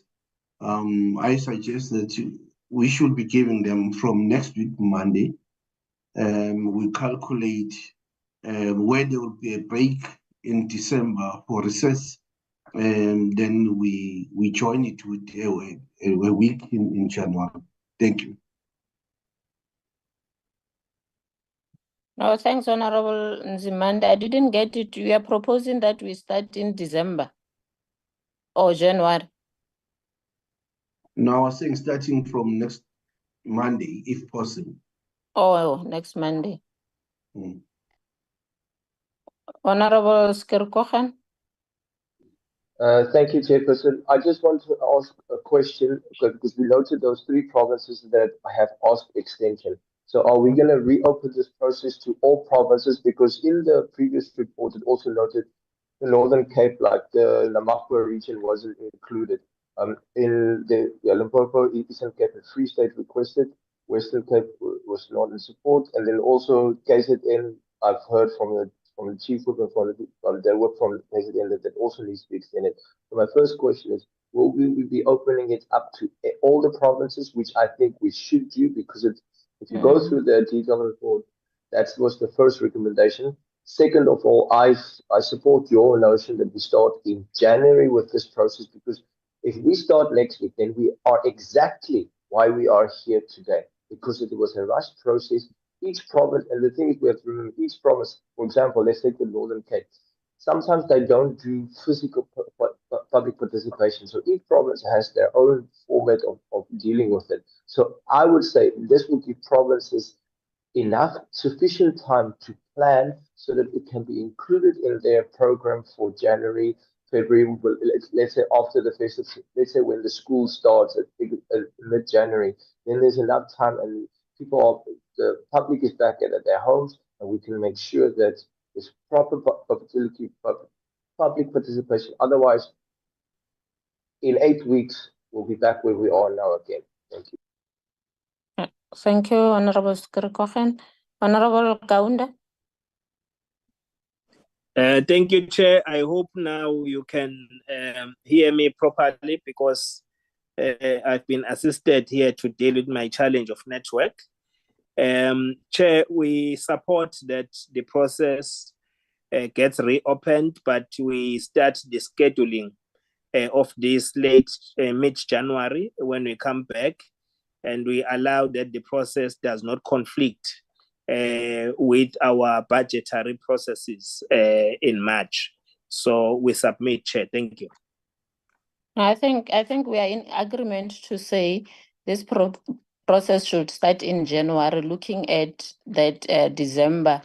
We don't have enough time, and the recess start on the 11th. So can I check if members agree with the recommendation in the proposal so that we move to the next item? Do you agree, honorable members? Agreed, Chair. Seconder? Can I get someone? Honorable Skrikochen?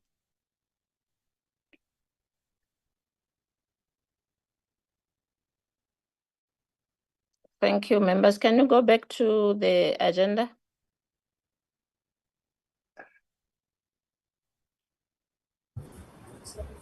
Chairperson, it's Moroka from MDB. May I then be excused if the matter is finished? I tried raising my hand, but it couldn't afford me that opportunity.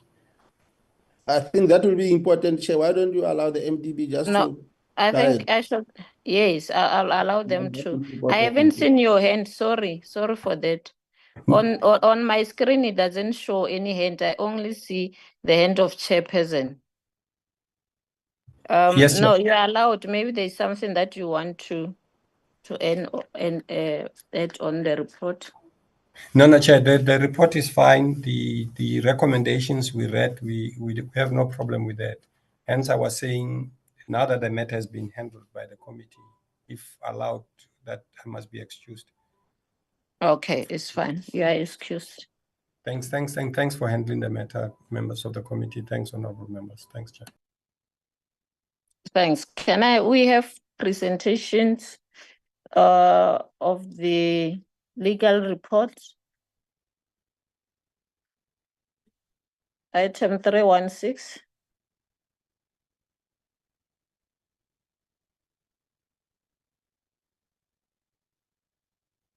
Moss, who's leading us with the item?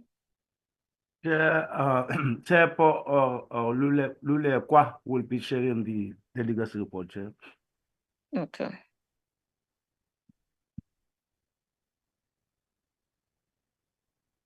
Lule, can you put in a slide mode, please?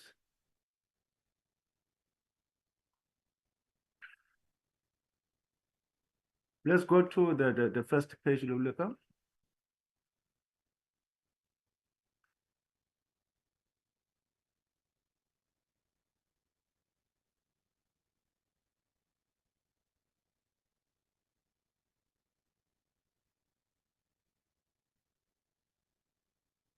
Honourable members, without any waste of time, can I just acknowledge in an introduction that when this legacy report was considered and adopted, Honourable Bandewast was part of that process, was a member of the committee. This is the legacy report that was prepared for the 6th administration, and it has a collective contribution and wisdom of members of parliament who were serving in our select committee on COGTA. Let's go to second page, Lulega. Chair, for easy understanding, this presentation has been prepared to deal with the purpose, the mandate of the Select Committee, the departments that then and entities that accounted to the Select Committee, the consideration of Section 75 and Section 76 legislation, together with emerging challenges and recommendation for the 7th administration. In summary, in each and every presentation section, the presentation identifies challenges and recommendations that should be implemented in terms of the recommendation of members then by the current Select Committee on Cooperative Governance and Public Administration. Let's go to page 3, Lulega. Chair, I think here we have summarized the background that this report was prepared to account to the National Council of Provinces on the undertakings that the committee conducted during the 6th Parliament in ensuring executive accountability, conducting oversight, facilitating public participation, passing legislations, interventions, as well as informing members of the new Parliament of key outstanding issues pertaining to accountability, oversight over the Department of Cooperative Governance, Traditional Affairs, the Department of Human Settlement, the Department of Water and Sanitation, including their public entities. But for easy reading, Chair, the report provides accountability information related to legislation, consideration of departmental strategic plans, annual plans, budget votes, and as I've indicated, interventions, including, honorable members, forensic investigation conducted in municipalities in terms of Section 106 of the Municipal System Act, as well as the report by the Auditor General on municipal audit outcomes. Now, in each and every section of the report of this presentation, Chair, as I indicated, there are challenges that have been identified and recommendation made for action in Chairperson. Let's go to page 4.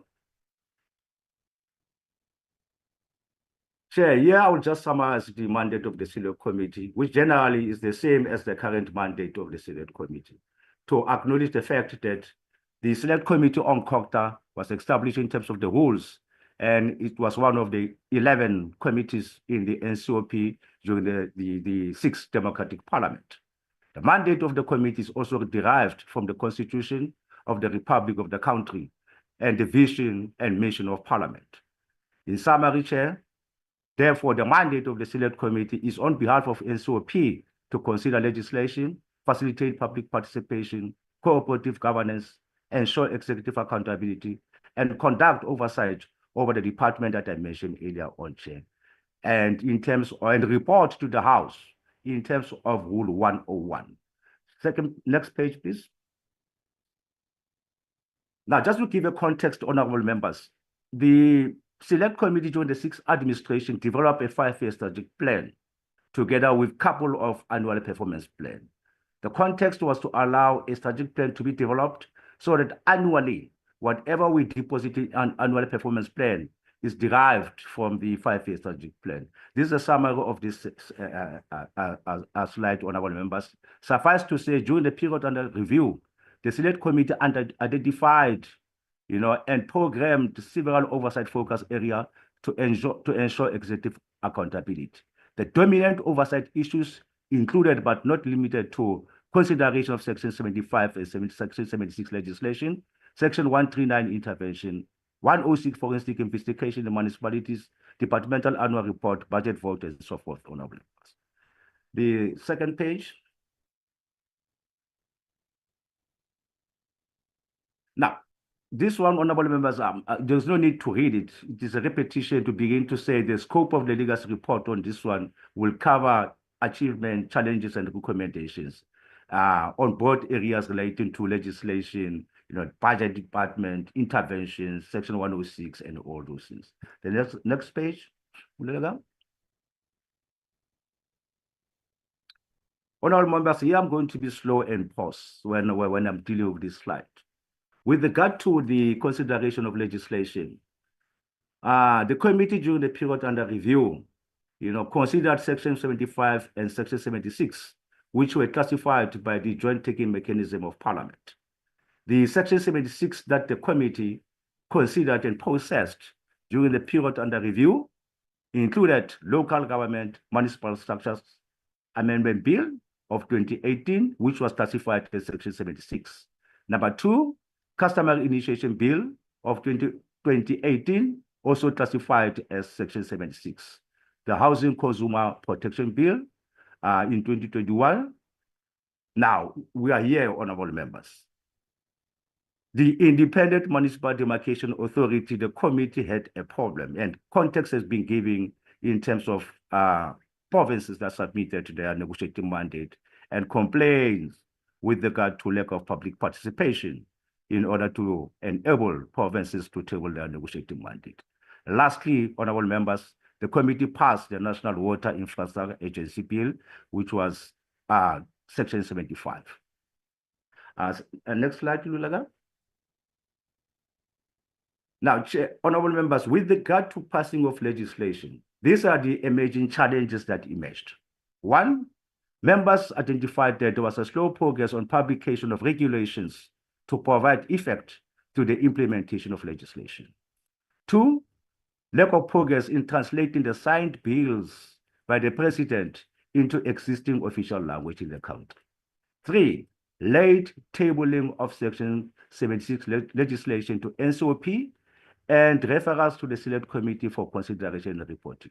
This is a problem that we are facing, honorable members, and it also covers the complaint to say towards the national and provincial elections, we witnessed a situation where NCOP was becoming a dumping site of legislations that were processed by the National Assembly. The fourth one, honorable members, it relates to the request, the continuation of request from provincial legislatures with regard to tabling of negotiating mandate and approval of extension by the chairperson of NCOP beyond the 8-week cycles. The last one, which is very important, which members indicated that there's a need for it.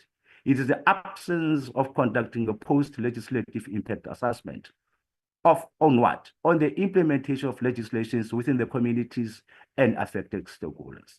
An example, honorable members, is with regard to customary initiation bill. Despite the fact that the bill was passed, across the provinces would see the recurrence of kidnapping of our children who go to the school, where emergence of death and so forth.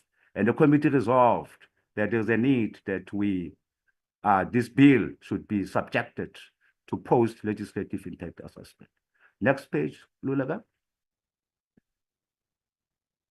The recommendation, honorable members, with regard to that, the Select Committee to consider conducting the post-legislative impact assessment on some of the bills or bills passed during the 6th Parliament to ensure accountability and implementation. An example is that one that I mentioned earlier on, honorable members.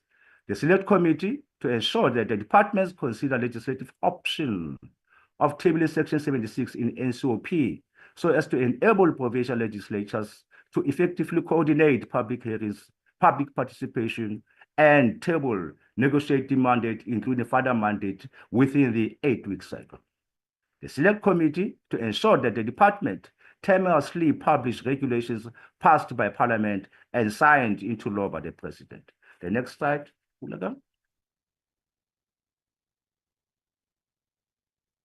Next slide.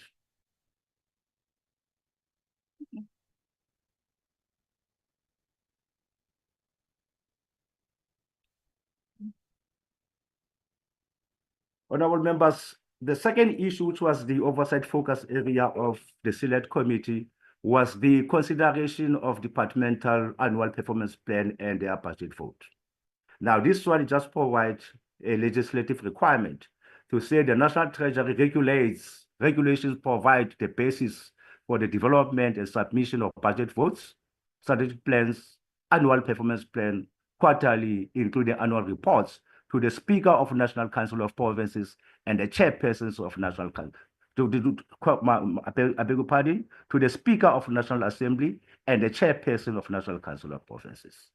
During the period under review, honorable members, the committee considered budget votes of the Department of COGTA, Water and Sanitation, Human Settlement, including allocations to the public entities.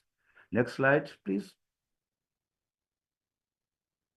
Now, during that period, honorable members, the committee participated in numerous policy debates scheduled by the National Council of Provinces to debate on how the allocation of budget to the departments has been aligned to the departmental strategic plans, annual performance plan, outcomes set in 2019-2024 with regard to medium-term strategic framework, revised operating model of the department, 2030 National Development Plan, Sustainable Development goals, Vision 2030, Africa Agenda 2063, Paris Accord on Climate Change, and Sendai Framework for Disaster Risk Reduction. Next please. Now, these are the emerging challenges with regard to the Department of Cooperative Governance.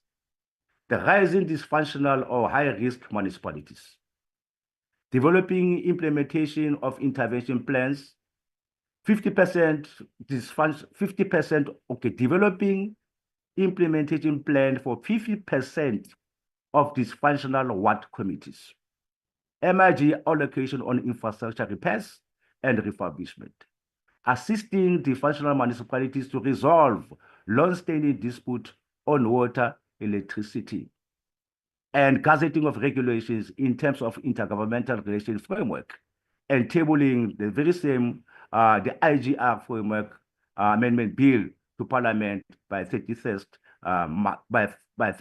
March 2024. Slow progress in tabling the bill with regard to Section 139, the issue that Honorable Bande has raised sharply, and members are of the view that in order to provide norms and standards on the implementation of Section 139, there's a need for a regulation or a regulatory framework. Lastly, the departmental failures to comply to the recommendation of the Select Committee to table quarterly progress reports on achievement of targets contained in APP. This has been a general problem across all these departments when we're dealing with their APP and their budget vote. The committee will make a recommendation that, noting that we welcome the commitment made by the minister, we welcome the fact that there are plans put in place. We therefore recommend that the department should quarterly provide update to the Select Committee. In terms of our record and analysis, honorable members, and members can also notice that there's been a non-compliance with regard to that. Now, here's a practical recommendation for this committee to consider, which was proposed by the previous committee, that the Select Committee on COGTA should ensure that the Minister of the Department of COGTA complies with the recommendation of tabling quarterly progress reports to the NCOP on the implementation of targets contained in annual performance plan. I think this one is very important. Members will recall that around July, the committee considered the APP and budget votes of the Department of COGTA, Human Settlement, and Water and Sanitation. And I think it is also important that from our side, as technocrats, and with the support of the Office of the Chairperson, we ensure that there's a compliance with regard to the recommendations that the committee has made in its committee report. Second one, this committee to ensure that the Minister of the Department of COGTA fast-track the process of tabling the intergovernmental monitoring and intervention bill to Parliament, including the reports on the state of local government and the 2021-year review on local government. Next slide, please. Now, this one, honorable members, it deals with emerging challenges when dealing with the Department of Traditional Affairs when the committee was considering their budget vote and APP. One, ensuring that the customary initiation is practiced safely as guided by the Customary Initiation Act of 2021. Creation of safe and regulated environment for initiates in all provinces. Mitigation of disputes and claims among traditional leaders in line with the provision of Traditional and Coastal Leadership Act of 2029. Provision of tools of trade for the traditional and coastal leaders. I'm aware that the current Deputy President has been assigned with the responsibility to have consultation with the National House of Traditional Leaders to resolve on issues of tools of trade, including capacity building program. The last one, honorable members, is just to say, noting that there's been a failure to comply with the recommendation, this committee must ensure that there's a compliance even by the Department of Traditional Affairs on the annual performance plan. Next slide, please. Now, the recommendation is to say the committee, the Select Committee on COGTA should engage the Department of Traditional Affairs and members of National Initiation Oversight Committee and Provincial Initiation Oversight Committee on plans and institutional mechanisms to deal with the reduction of initiations related to death, injuries, kidnapping, abduction, amputation, as well as mushrooming of illegal initiation schools and traditional searches. As part of strengthening parliamentary oversight and ensuring executive accountability, the committee to conduct proactive oversight visits in selected provinces in order to assess the progress in respect of the implementation of the social cohesion strategy for traditional leaders, program of action on traditional affairs on matters related to agrarian revolution, legal constitution, and reconstitution of traditional councils, as well as the framework for resolution of traditional leadership dispute and claims, as well as their participation in the municipal council, as well as in the implementation of the district development model. The Select Committee, to ensure that this one is also a repetition, but to ensure consistency, the members resolved that across all the departments that were accounted to the committee, we need to ensure that when the committee makes a recommendation of tabling of quarterly reports, there is a compliance with regard to that. The next slide, please. This one, honorable members, relates to the Department of Water and Sanitation.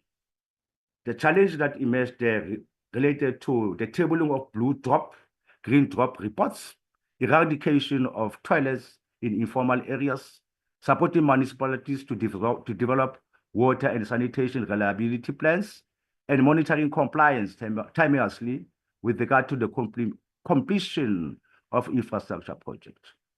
The other one relates to the municipal aging infrastructure, poor maintenance of water treatment plants, water reticulation, upgrading and maintenance of sewer pump stations, water and sewage spillage, escalating municipal debts to water board, water crisis and provision of water through water tanks, pollution of rivers and dams, slow turnaround the time for water licensing, and allegation of corruption. The department failure to comply with the recommendation, same applies with the previous one. Next slide,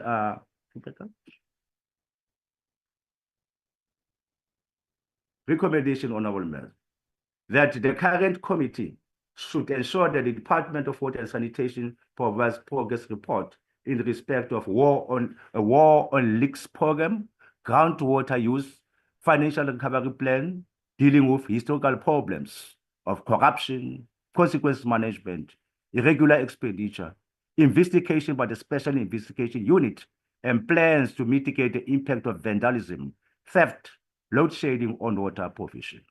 Secondly, the committee to ensure that the minister complies with the recommendation. This one is for constituency purposes. That the Minister of Water provides, this one again is the same as the recommendation made for the previous department. Next slide, please.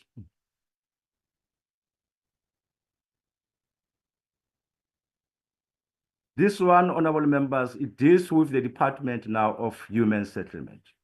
One, fast-tracking of the accreditation process so as to enable metro municipalities to effectively and efficiently implement the urban settlement development programs and utilization of grants.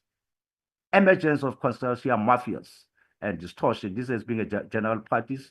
Currently, it's all over in the news and so forth, honorable members. Upgrading of informal settlements with permanent engineering services, eradication of asbestos, housing marts, and backlogs of title deeds. Again, this one for consistency, the department needs to comply to the committee's recommendation on tabling of, quarterly reports. Next slide, please. Recommendation on our members that the committee should ensure that the department is instituting forensic investigation on catalytic incomplete project where in Northwest, Matlosana local municipalities in Northwest, the allegation of corruption and maladministration. Completed forensic investigation report should be tabled to National Council of Provinces. The committee should ensure that the Department of Human Settlements develop plans to deal with the housing construction mafias and the distortion. And the committee, this one again, consistency, we must ensure that quarterly this department table the reports as recommended by the Senate Committee. Next slide, please. Honorable members, this one now deals with municipal audit outcomes. We're here just to acknowledge the fact that Chapter 9 of the Constitution establishes the Office of the Auditor General as one of the institutions that support South African democracy. Section 188 determines that AG must audit and report on accounts, financial statements, and financial management of all municipalities and municipal entities. But this one also explains that in terms of the Act, the AG is required to submit the report to the municipality, municipal entities, provincial treasury, and parliament. During the 6th administration, honorable members, the AG tabled to the Speaker of National Assembly and the Chairperson of the Council consolidated report on local government audit outcomes. After the tabling, the Chairperson of the National Council of Provinces referred the consolidated report to the Select Committee for consideration and reporting. During the period under review, the committee scheduled interactive engagement sessions with the AG to consider the substantive matters contained in municipal audit outcome reports. Next page, please. Now, honorable members, the committee, now we are dealing with emerging challenges out of the engagement of the members of the committee with AG. One, escalating occurrence of irregular, wasteful, fruitless expenditure in some of the local and district municipalities. Poor financial management, ineffective use of consultants, poor revenue collection, vacancy rates of managers, MMs, chief financial officers, lack of prudence in spending limited funds, non-compliance of supply chain management and legislation, underspending of infrastructure grant, issuing of material irregularities, notices, poor oversight, lack of consequence management. I think, honorable members, I need to unpack this one with regard to, issuing of material irregularities. Towards the end of 2023, a material irregularity report was tabled to Parliament, and the chairperson of NCOP referred that document to the Senate Committee. The AG has identified a couple of municipalities around the country where material irregularities were issued and where their issues were referred to law enforcement agencies for further processing in terms of investigation and so forth. My recommendation will be there's a need that this Select Committee has an engagement with AG to understand which are the municipalities that AG has issued material irregularity report. I hope that the management of the committee and the committee generally will accept this proposal, honorable members. The third one is the political and administrative instabilities due to coalition government in municipalities. Poor service delivery and high level of service delivery protest resulting to the destruction of public properties. Next slide, please.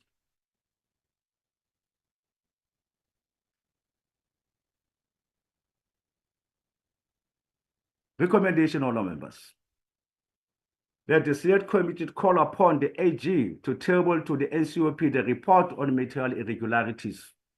The law enforcement agencies, an example, SIU, Hawks, and MPA, to table report on the status of investigations, opening of criminal cases, and prosecution in terms of material irregularities referred in terms of public act by the Auditor General to municipalities. SU on COGTA to monitor the role of the coordinating institutions namely the premiers, provincial departments of COGTA, provincial treasury, in developing and implementing mechanisms to reduce over-reliance by municipalities on the use of consultants. Honorable members, there are officials who are appointed there to do the job, but this service is oftentimes not performed by these officials. It is done by consultants. This is a matter that I think this committee needs to take into consideration. Next slide, please. Recommendation, all members. Where are you? Okay.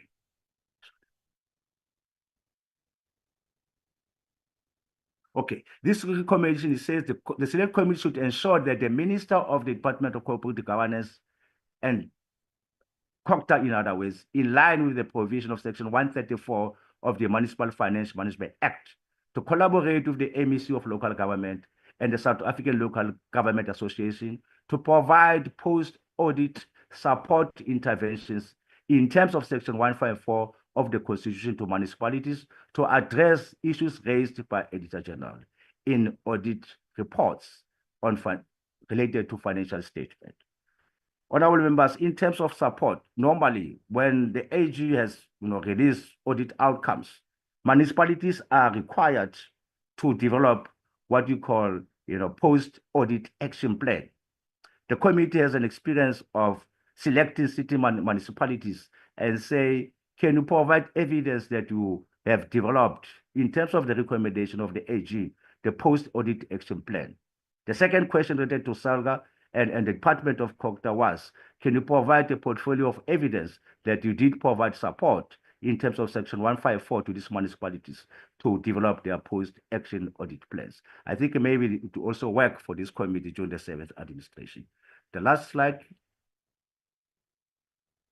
This one, honorable members, it says the committee to call upon the Minister of Department of COGTA to expedite the development of a framework that would be supported by legislative reform to strengthen the functionality of coalition government in local government and to bring about council and administrative stability. Honorable members, I'm happy to note that there's a bill before the portfolio committee in the National Assembly that deals exactly with this recommendation. There's that bill, they call it a coalition government bill. That's the name of the bill, but in summary, there's a bill before NA that deals with this problem that was identified by members during the 6th administration.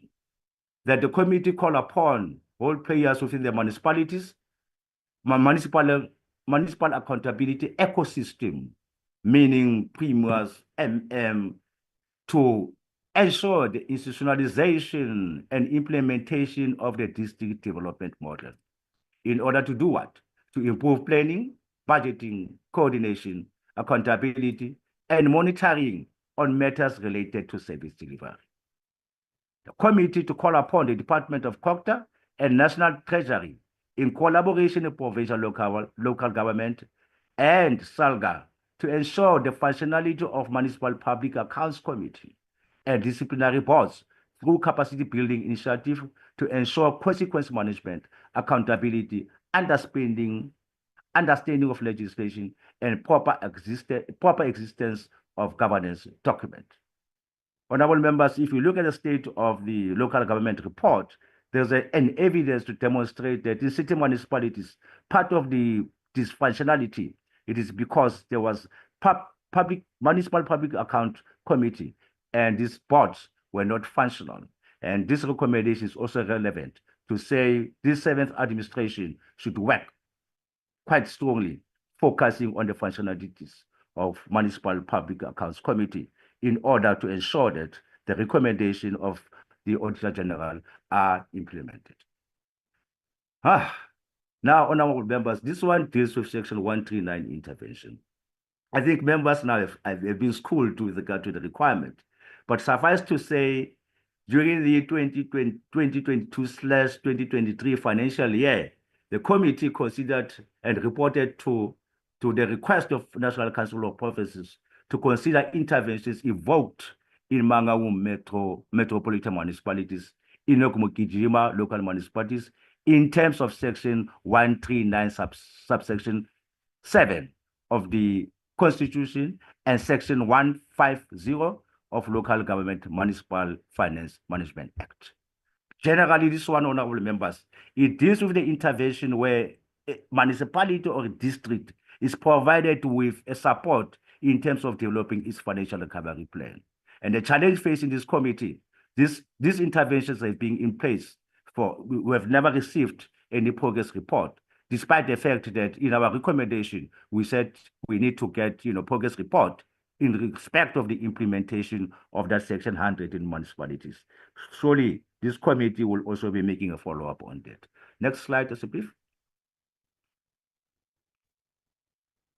Challenges, honorable members. I think this one is generally repetition because we're beginning to say it's the same as the challenges that were identified by AG with regard to poor governance, political instability, political interference in administration, corruption, financial mismanagement, poor service delivery, poor revenue collection, non-implementation of financial recovery plan, unfunded budget, non-compliance with supply chain management, lack of oversight, consequence management, non-functionality of public accounts committee, and disciplinary board.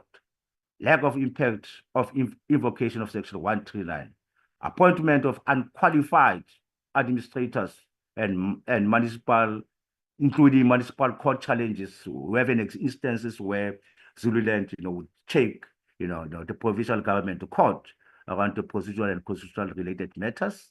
The other one, honorable members, inconsistency of tabling of request for the extension of Section 139 of the intervention. Inconsistency in tabling quarterly and termination reports to the National Council of Provinces and provincial legislature. Here, honorable members, is Free State. Free State wants NCOP to treat it as if it is a constitutional teddy bear. If Parliament, if NCOP is taking a decision, Free State will never table a quarterly, termination report. Sometimes there's non-compliance of the Constitution.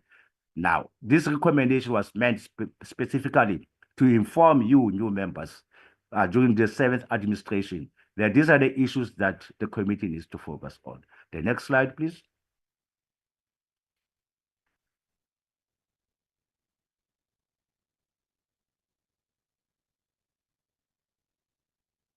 Now, Chair, honorable members, this one is to say, having noted all those challenges, what is required for this committee to focus on?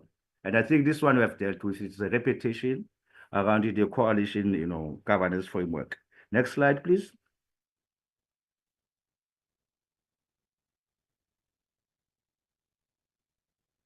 Honorable members, this one deals with the consideration of Section 106 forensic investigation in municipalities.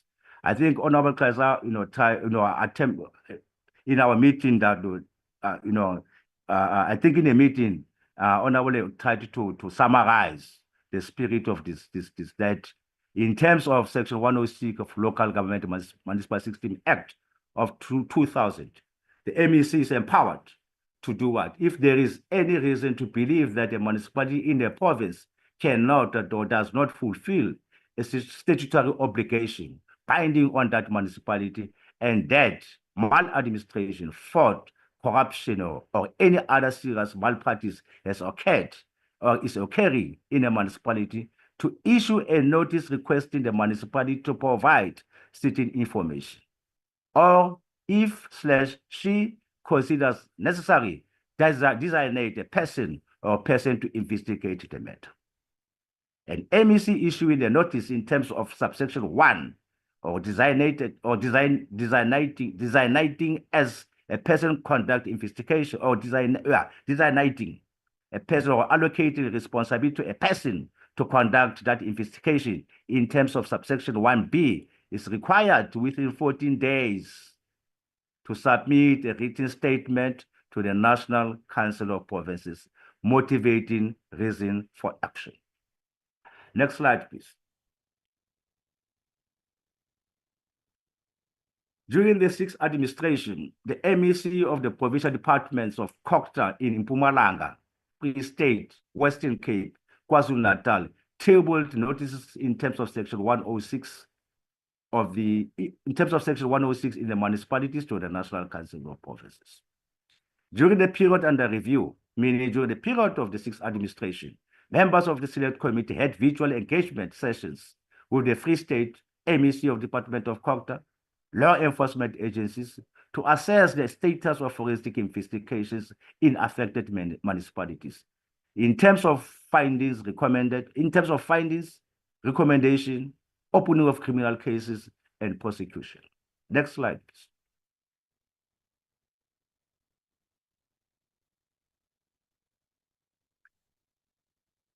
Now, this one, honorable members, relates to the oversight visit that the committee conducted in Mpumalanga jointly with the Mpumalanga committee in the provincial legislature.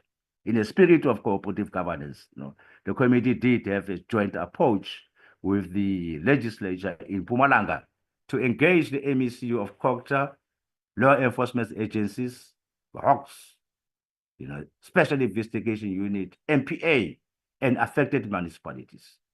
The primary objective of the oversight visit was to assess the progress made in respect of the findings, recommendations, opened cases, prosecution related to forensic investigation.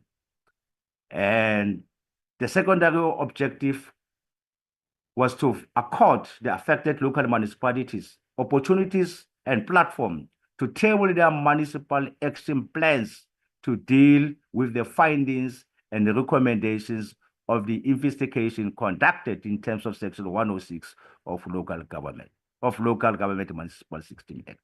And I think the same approach, I'm sure that the committee will use the very same approach to say if there's a report released on forensic investigation and the report has been tabled in a municipal council, there's a need that when the committee does a proactive oversight, there is a portfolio of evidence that shows that the report has been actioned by the municipality and there's an action to deal with the recommendation and findings.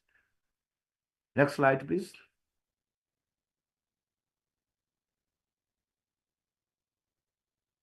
Now, these are the challenges that emerged, honorable members, with regard to the consideration of forensic investigation reports. 1, slow progress on opening of criminal cases and prosecution related to corruption, fraud, and financial mismanagement. Lack of consequence management against officials and politicians involved in corruption, fraud within the municipalities. Assassination of whistleblowers and lack of protection. When this committee was in Mpumalanga, on Tuesday, honorable members, the following day, the committee, together with the delegation, got a report that one of the whistleblowers who exposed corruption in a particular municipality in Mpumalanga was assassinated. Lack of proper coordination about law enforcement agencies, Special Investigation Unit, HOCS, and MPA. Lack of municipal action plans to implement recommendations emanating from Section 106 forensic investigation.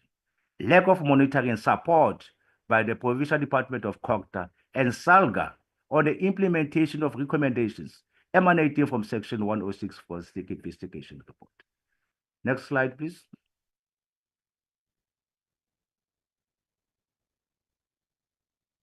This one, honorable members, relates also to the slow progress on concluded disciplinary processes against officials implicated in wrongdoings of civil cases against the officials who have left the employment of the municipality and the service providers who are implicated as well in wrongdoing, including recouping of monies misappropriated.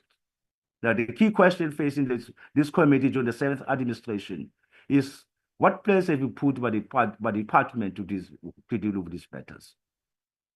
What role does SALGA support with regard to ensuring that disciplinary processes are dealt with and fast-tracked at the municipal level?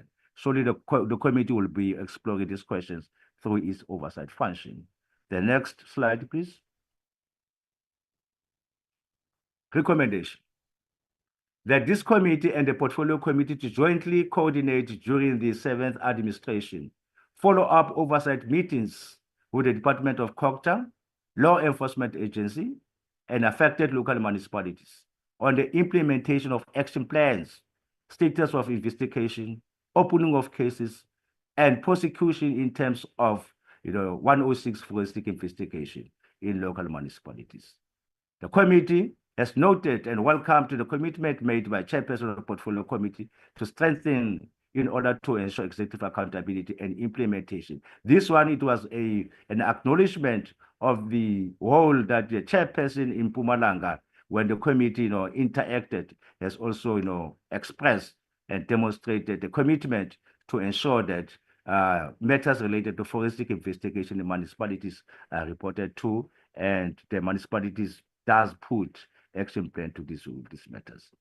Well, this one, honorable members, an example of issues of civil action against officials in the Pale local municipality, and here it is also a recommendation that when dealing with this matter, when the committee focus on dealing municipalities, we must know that there are these serious issues, and members will be provided with the report so that when you engage with the municipality, you are able to. Sorry, it's deeply saying. Yeah, deeply saying local municipality. My apology, Doctor. Deeply saying. Next slide, please. Well, this one, honorable members, is just a general, summary of us, of matters emanating from the 6th Democratic Parliament. The review of 5-year strategic plan and annual purpose plan of the committee has revealed various outstanding matters that should be prioritized during the 7th Democratic Parliament in order to ensure executive accountability and robust parliamentary oversight. These outstanding matters include the State of Local Government report, tabling of quarterly and termination reports on Section 139, inconsistent table of Section 106 forensic investigation report, consideration of material irregularities issued to municipalities by the AG, executive accountability of presidential proclamation in municipalities on matters related to corruption, maladministration, financial mismanagement, processing, and finalization of independent municipal demarcation authority bill.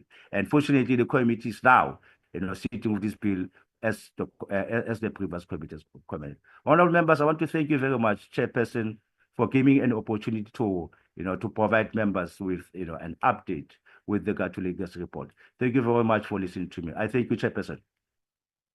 No, thanks for presenting the report to the committee.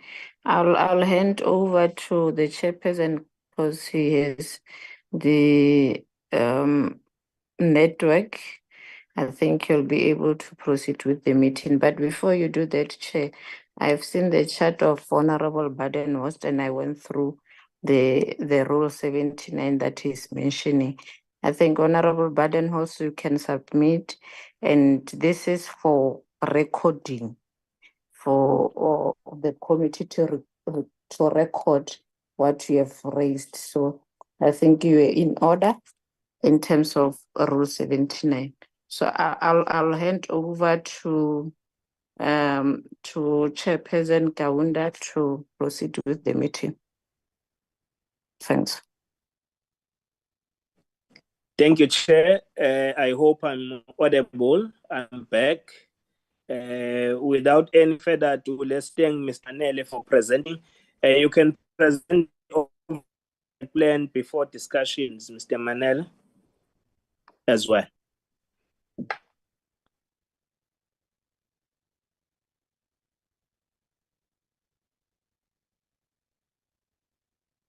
Yeah. Okay. Thank you, Chair. Lilaga, would you mind to share the APP, please?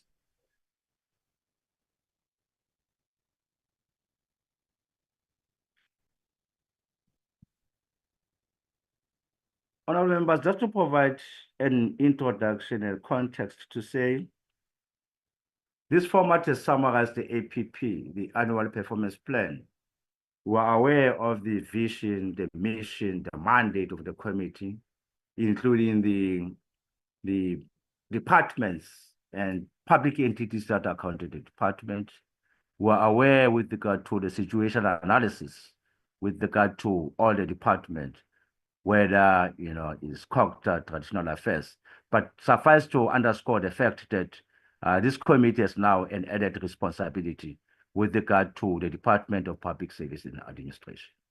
And we have, in a way, Honorable Chair, arranged this APP1 in terms of strategic objectives of Parliament, performance indicators, and the period that this should be achieved, Chairperson. I'm aware that we are dealing from May 2024 and April 2025. But Chair, with your permission, this will change to say March 2025, because the 1st of April would result to a new financial year. Now, with regard to the strategic objective of ensuring executive accountability, members know that with regard to this performance indicator, we have achieved it. One, we have considered the annual performance plan and budget vote of Department of Cooperative Governance and Traditional Affairs.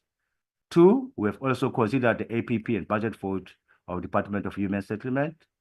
Three, we have also considered the annual performance plan and budget vote of Department of Water and Sanitation.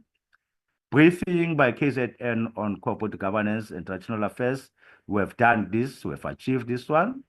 Briefing by Western Cape Department of Local Government on findings of Section 106 for investigation and status of intervention in municipalities.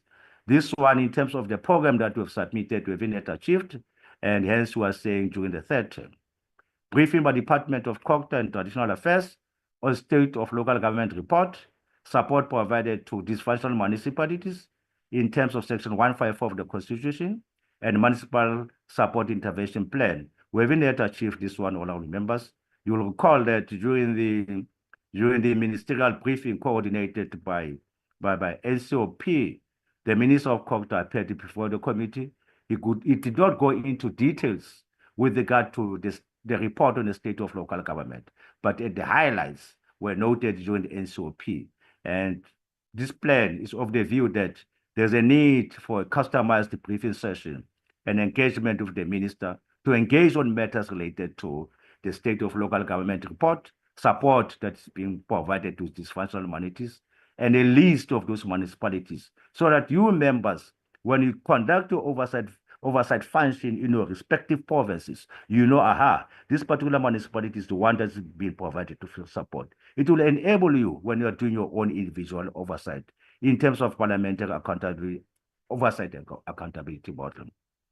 The other one, which is very close to my heart, honorable members, and which of course I'm aware that our previous committee failed to engage on this matter, is a briefing by the National House of Traditional Leaders on 2025-2026 annual performance plan and budget allocation. Now, in summary, this plan, we are saying this one, honorable members, 2025. The second strategic objectives, honorable members, is around passing legislation.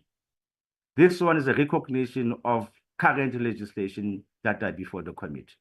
Number one, we're dealing with departmental responses to negotiate mandates with regard to the Independent Municipal Demarcation Authority Bill. Third term, we have dealt with this one. Processing of the object of Public Service Amendment Bill, but with regard to completion date, well, it is hoped that this process will be completed in 2025, around March, as the chairperson gave directive around this matter. Processing of Public Administration Amendment Bill, processing of Independent Municipal Demarcation Authority Bill. This committee has dealt with the way forward around this matter. And processing of the object of Local Government Structures Amendment Bill. This is the one that was relating to the issue of coalition government in local government, honorable members. The third strategic objective that the committee is providing a commitment on is the facilitation of public participation in legislative process. Now, in summary, all the bills that are before the committee, this committee has a plan to say by 2025, when you complete all this legislation, we'll have achieved the strategic objective of facilitating public participation in legislative process. Now, the performance indicator in respect of this, it is for this committee to place an advert in public space asking for written and oral submission with regard to this. so that members of the public are able to share their opinion with regard to this bill with members of the Select Committee. Next page, please. Number 4. This one, honorable members, is a strategic objective that relates to facilitation of cooperative governance and intergovernmental relations. 1 is a joint oversight with the Portfolio Committee on Human Settlement in the National Assembly to engage with the provincial MEC of the Department of Human Settlement on plans and strategies to deal with blocked projects, removal of asbestos roofs, eradication of mud houses, and management of housing beneficiary list. The chairperson, before we end this meeting, has been invited. The chair will unpack on this one.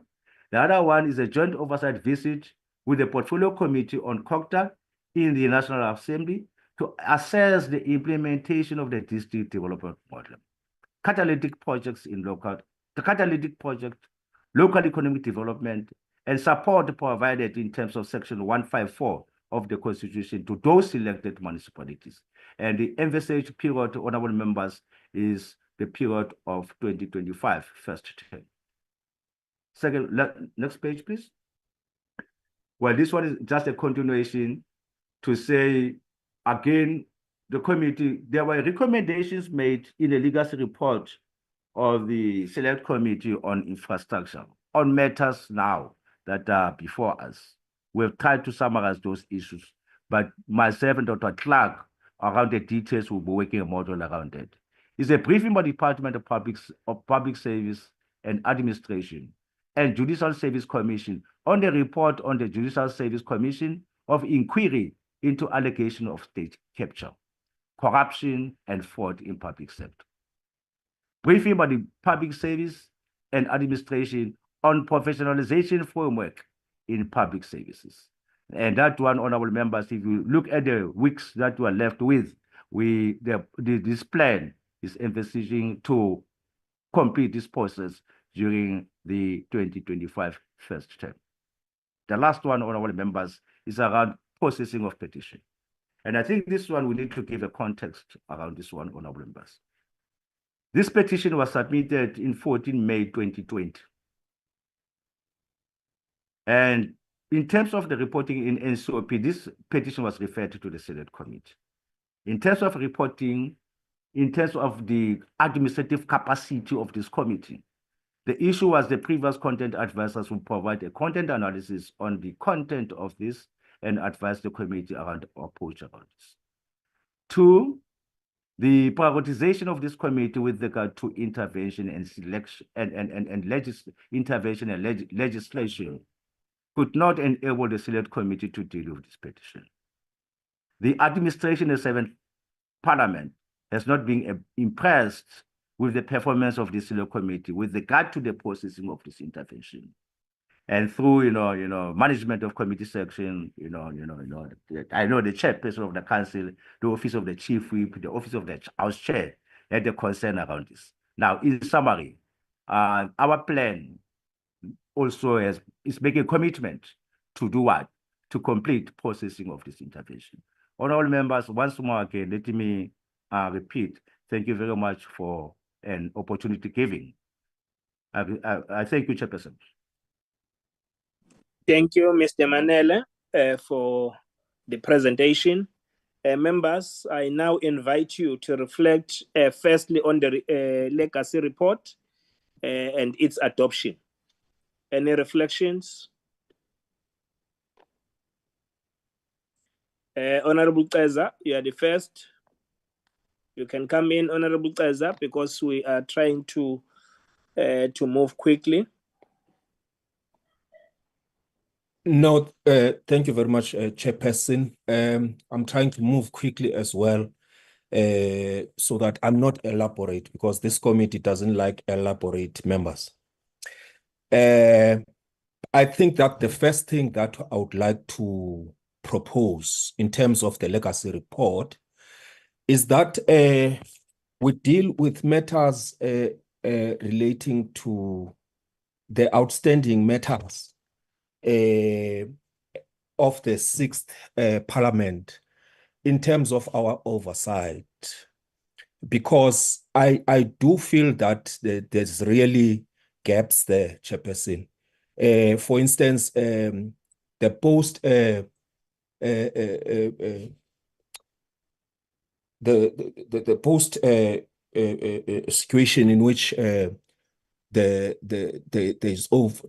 oversight over the effectiveness of the legislation, because in the Eastern Cape, for instance, in terms of traditional affairs, I think that we would have to get the Department of Traditional Affairs to put us into speed in terms of the National Initiation Oversight Committee, because the last time I checked, it was not well constituted, and therefore it could not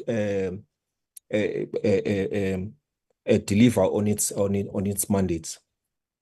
And the effectiveness of the Customary Initiation Act in terms of Section 26, because therein lies now a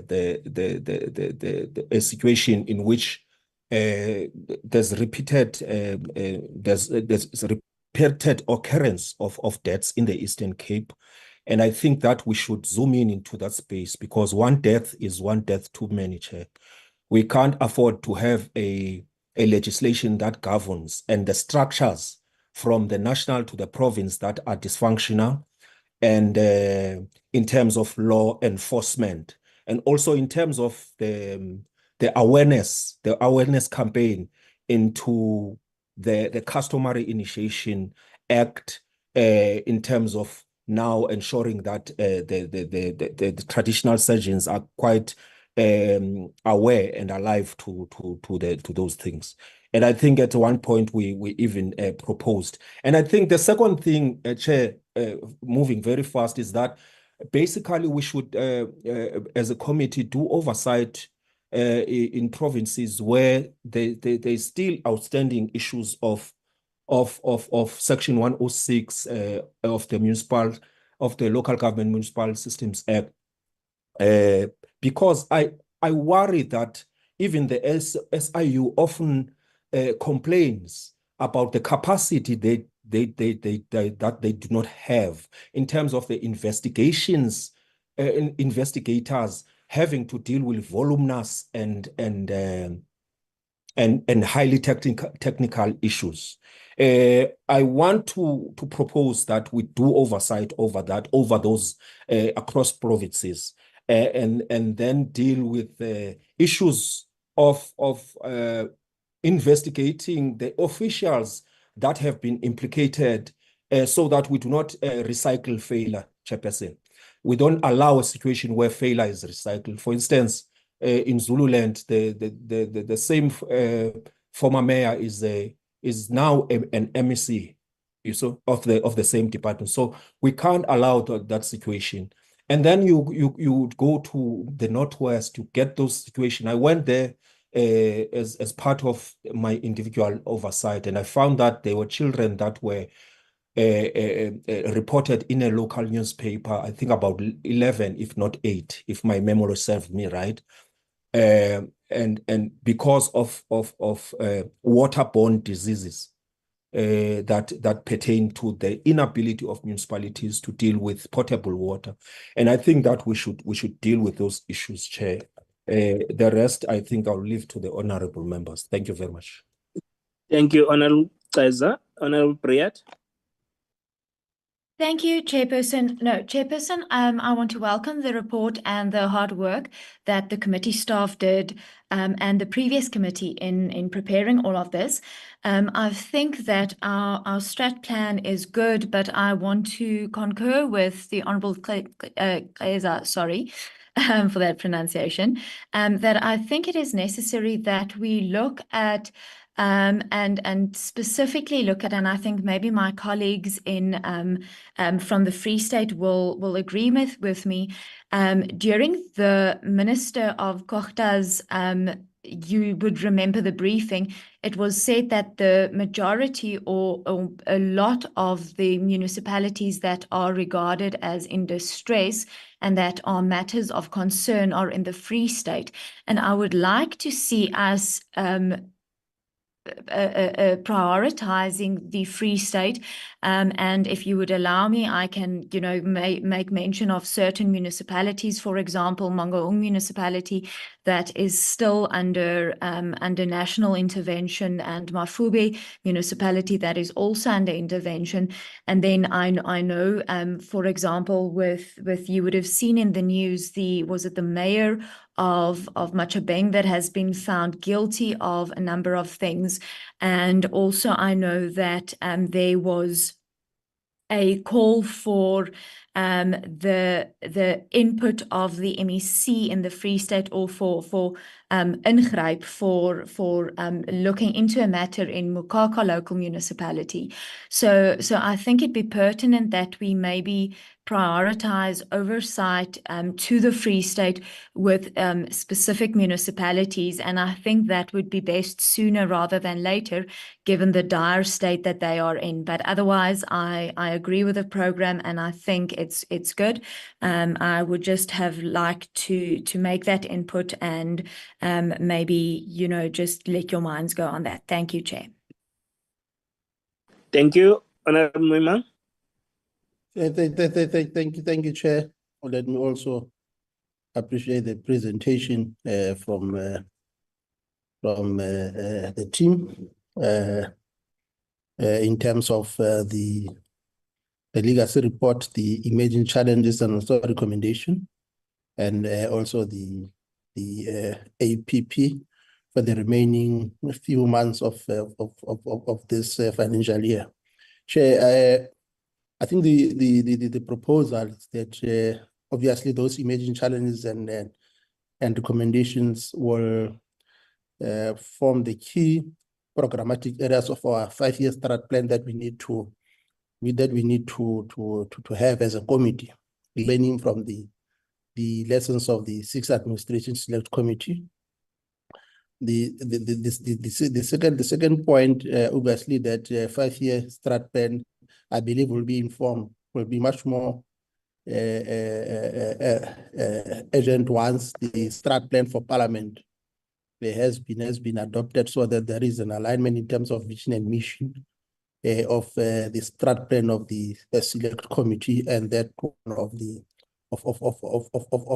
our House. The third point, Chair, relates to the APP, which is quite important in the sense that it's more or less closing the few remaining months of this financial year, because we are dealing with the APP of the departments that was informed by the strat plan of the 6th Administration. So that would mean that at a management level, at the management committee level, there has to be more process of beginning to put in place planning process around as to when are we going to have either a day or 2-day planning session as a committee, just to ensure that definitely we prepare ourselves. But I believe that will be much more urgent in the next financial year, probably the first few months of the first term. Lastly, the bills that we inherited from the sister committee in terms of the single public administration and also the equivalent of the Municipal Amendment Act that restricts the political office bearers for occupying key managerial position. I think it's quite important, but more than that, also the Public Service Commissioner Amendment Bill. I think those are the key bills that I believe that obviously I suspect will also have to be prioritized because they come from the previous administration. But other than that, Chair, I'm happy with the legacy report. Clearly reflects the work that was put in place by our predecessor. I know it was quite a busy and hectic committee, which obviously says to us that our hands are going to be full for the 7th administration. Thank you, Chair. Thank you, Honorable Mumang. We now move. There was a mover, Honorable Briet, a move for the adoption of the legacy report, seconded by Honorable Mumang. I'm sure members, are you all in agreement? Is that agreed? Agreed, Sorry, I Chair. had my hand up. Yes, yes. It came very late after I've concluded the hands, but I can give you Honorable Badenhorst. No, I just want to check, are we discussing both the APP and the legacy report or just the legacy report at the moment? We were starting with the legacy report, which we are now adopting, Okay, which that's have fine, been thank you. adopted. Now we are moving to the oversight plan in terms of adoption with the comments that other members have made. But if you feel that you have a comment, we can start with you, Honorable Badenhorst.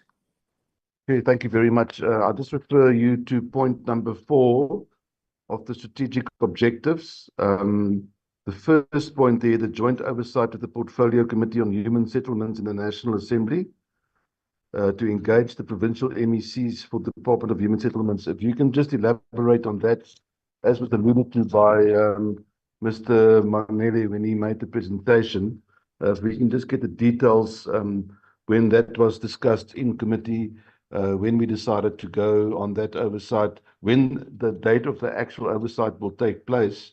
As we all know, we've got a very busy schedule at the moment in the House. So if you can elaborate a little bit on that. Thank you, Chair.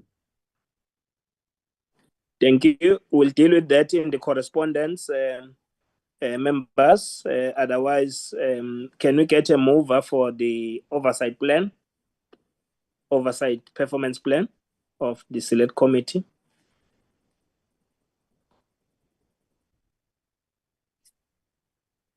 Honorable Molokome. I move for the adoption of the report, Chair. Yeah, Thank you. Any seconder? We haven't discussed this. Any seconder? Chair, sorry, point of order. What's a point of order? What letter are you referring to in connection with that oversight visit? Let us continue discussing the correspondence relating to the oversight visit and then discuss it and then adopt the report, please. That'll be procedurally correct.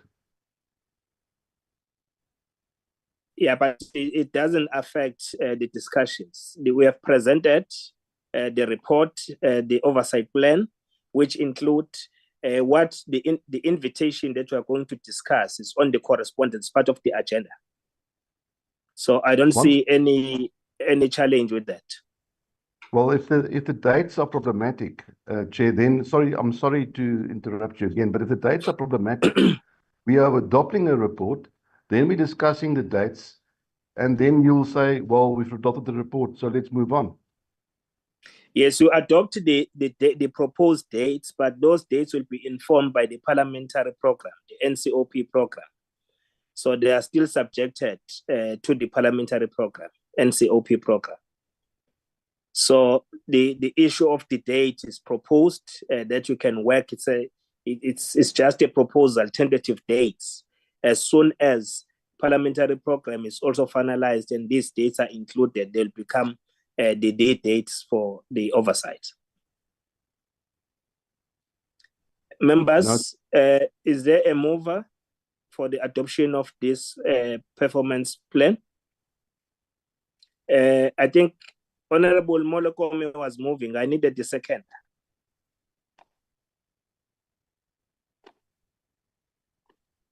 That's second, Chair. Thank you, Honorable Mang. Seconds, the oversight plan is now duly adopted. Because of time, members, we now move to the last issue, which is on correspondence. We did receive an invite from NA Portfolio Committee to deal with where they are calling provinces to deal with the asbestos, removal of asbestos, the incomplete projects, and the slums clearance.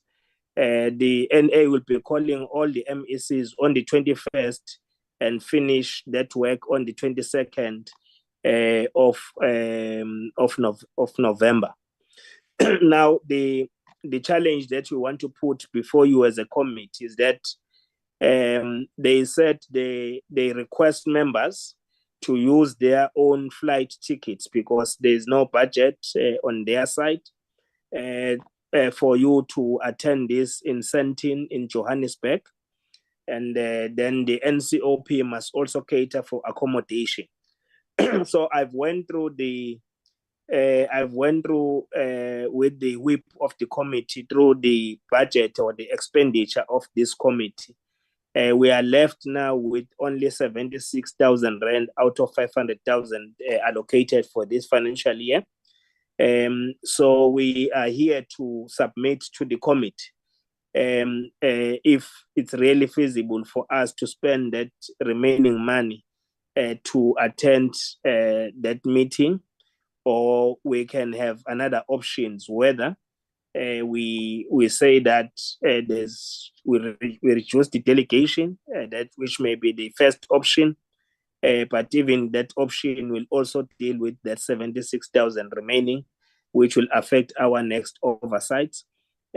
Or we have an option of the chairperson representing the committee in that meeting, and or the entire committee attending. So we go and look for extra budget out of this 76,000 that is remaining in our pocket. On the same date, we are invited by infrastructure on the 19th in Durban, where there is also, as part of these committee members who are part of infrastructure, where there is this conference on the construction mafias. So these are the oversights that come together. But let's hear the views of the members. What is your comment on this, your take, and let's have a decision so that we can close the meeting. I'm now inviting comments.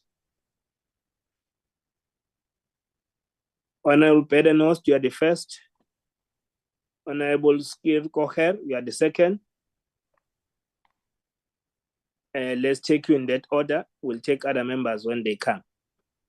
Let's start with Honorable Bedenhorst. Thank you very much, Chair. I note, Chair, that it's a briefing in Gauteng. So there's no reason why the MEC cannot travel to Parliament to come and give the same briefing to us. That way, the whole committee can hear the briefing and ask questions as we normally do with ministerial briefings. That's the first point. The second point is, Chair, the 21st November is problematic because there's a DA-sponsored debate in the House that day, along with party caucuses. It's extremely, as you know, it's extremely problematic to ask for leave of absence from party caucuses. We also have our legislature caucus in the Western Cape the same day, on the 21st. And on the 22nd of November, we have questions to cluster 2B, social services, health and social development, which we all partake in, which is also very important. Then, Chair, also, I think making use of our entitlements for committee work will interfere with our constituency work, because, as you know, the entitlements are there to ensure that we do our constituency work right throughout the year, whether you claim on kilometers or whether you actually use the flights. So, yeah, my suggestion would be that the MEC come and visit us in Parliament to do the briefing. Thank you very much. Thank you. Honorable Skir Kocher. Thank you, Chairperson. I want to latch on what you said. We do not have the budget for this, so I do think that we will not gain any benefit. The members of the National Assembly is it's something that's coming from there. So there will be other members from National Assembly doing oversight and meeting with them. So, and based on our program that we can be there, if our committee goes, it's 10 members that won't be at the plenary session. So I would support what Honourable Barnes is saying, that the MEC come to us, because if it's just a briefing for us to travel there, regardless if we say there's smaller delegation or bigger delegation, is just to listen to a report where one person can travel to the NCOP and give us this briefing. And if the person can't travel, we have the technology available, and the MEC can give us a virtual thing. So based on the program and based on our budget, because as you said, I have little budget left, and I'm pretty sure we still have to deal with the demarcation, which is going to be in January, February next year. So we will most probably need to travel for that as well. So I think what you suggested that we do not attend, and I said what was Honourable Barnes said and what you said on the budget constraints. Thank you. Honourable Ceza, followed by Honourable Memang and Honourable Molokome to close. No, thank you very much, Chair. I think that we must protect our little budget that we have to conduct oversight to enrich and strengthen oversight, you know.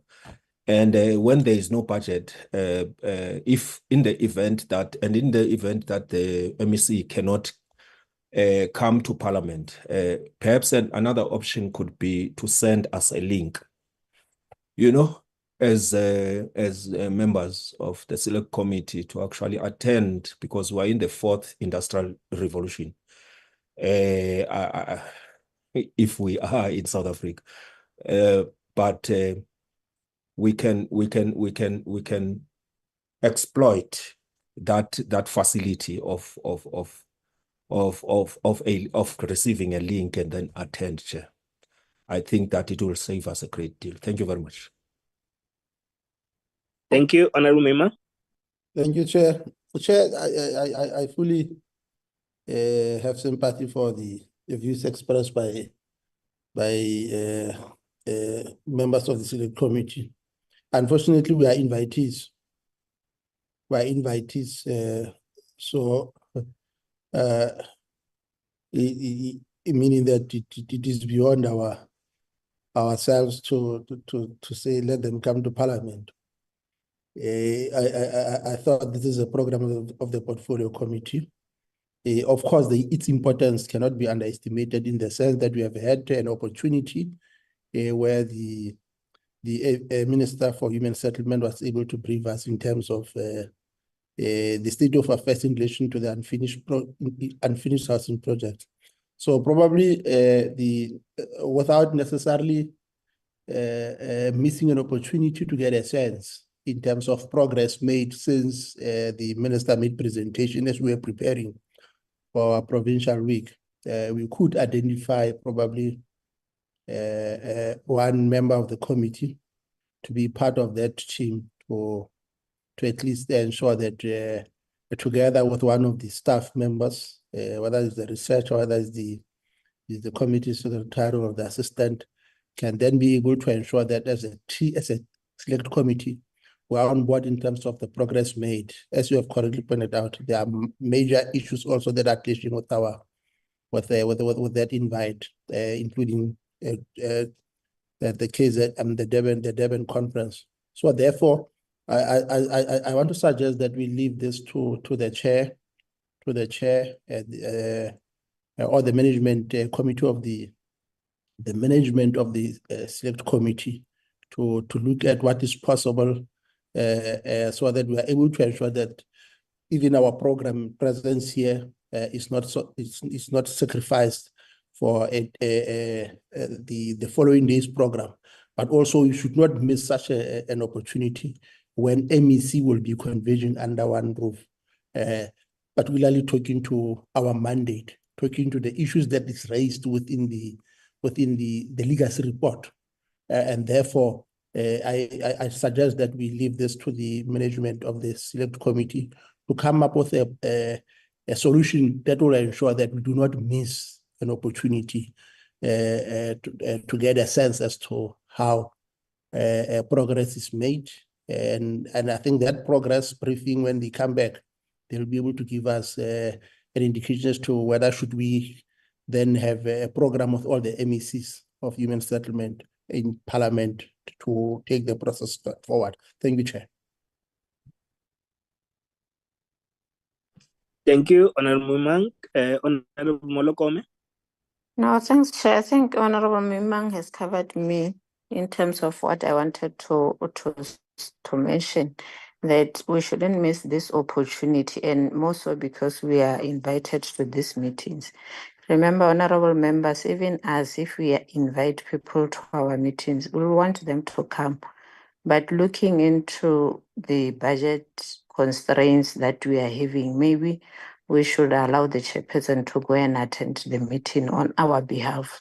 More so because he has already mentioned that he'll use it, members will use their own ticket. But if he's willing to do so, I think the committee should allow him to go and attend on our behalf, and that if the virtual platform is also allowed in that meeting, all of us or some of us will join virtually to that meeting. So that is my submission, and also what the Chief Whip has raised in terms of maybe one official going with the chairperson.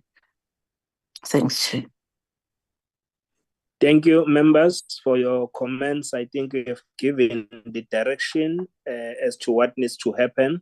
We'll look at the matter as you have submitted, but thank you for your contributions. We are going to check if they will be streaming this engagement so that members can also join. Our committee coordinator will double check that, but we'll go and represent you in that meeting. With that being said, thank you very much. The time is against us. We haven't had lunch. I've arranged lunch for you at your home, at your respective homes, but if you are not here physically, but if you are here physically in Parliament, go and eat your lunch at the lounge and pay there. Thank you very much. The meeting stand adjourned. Thank you for your contributions and your attendance, and all the members of the public who have been following us. Thank you very much, and all participants. The meeting is. Thank you, Chair. Thank you. Thank you.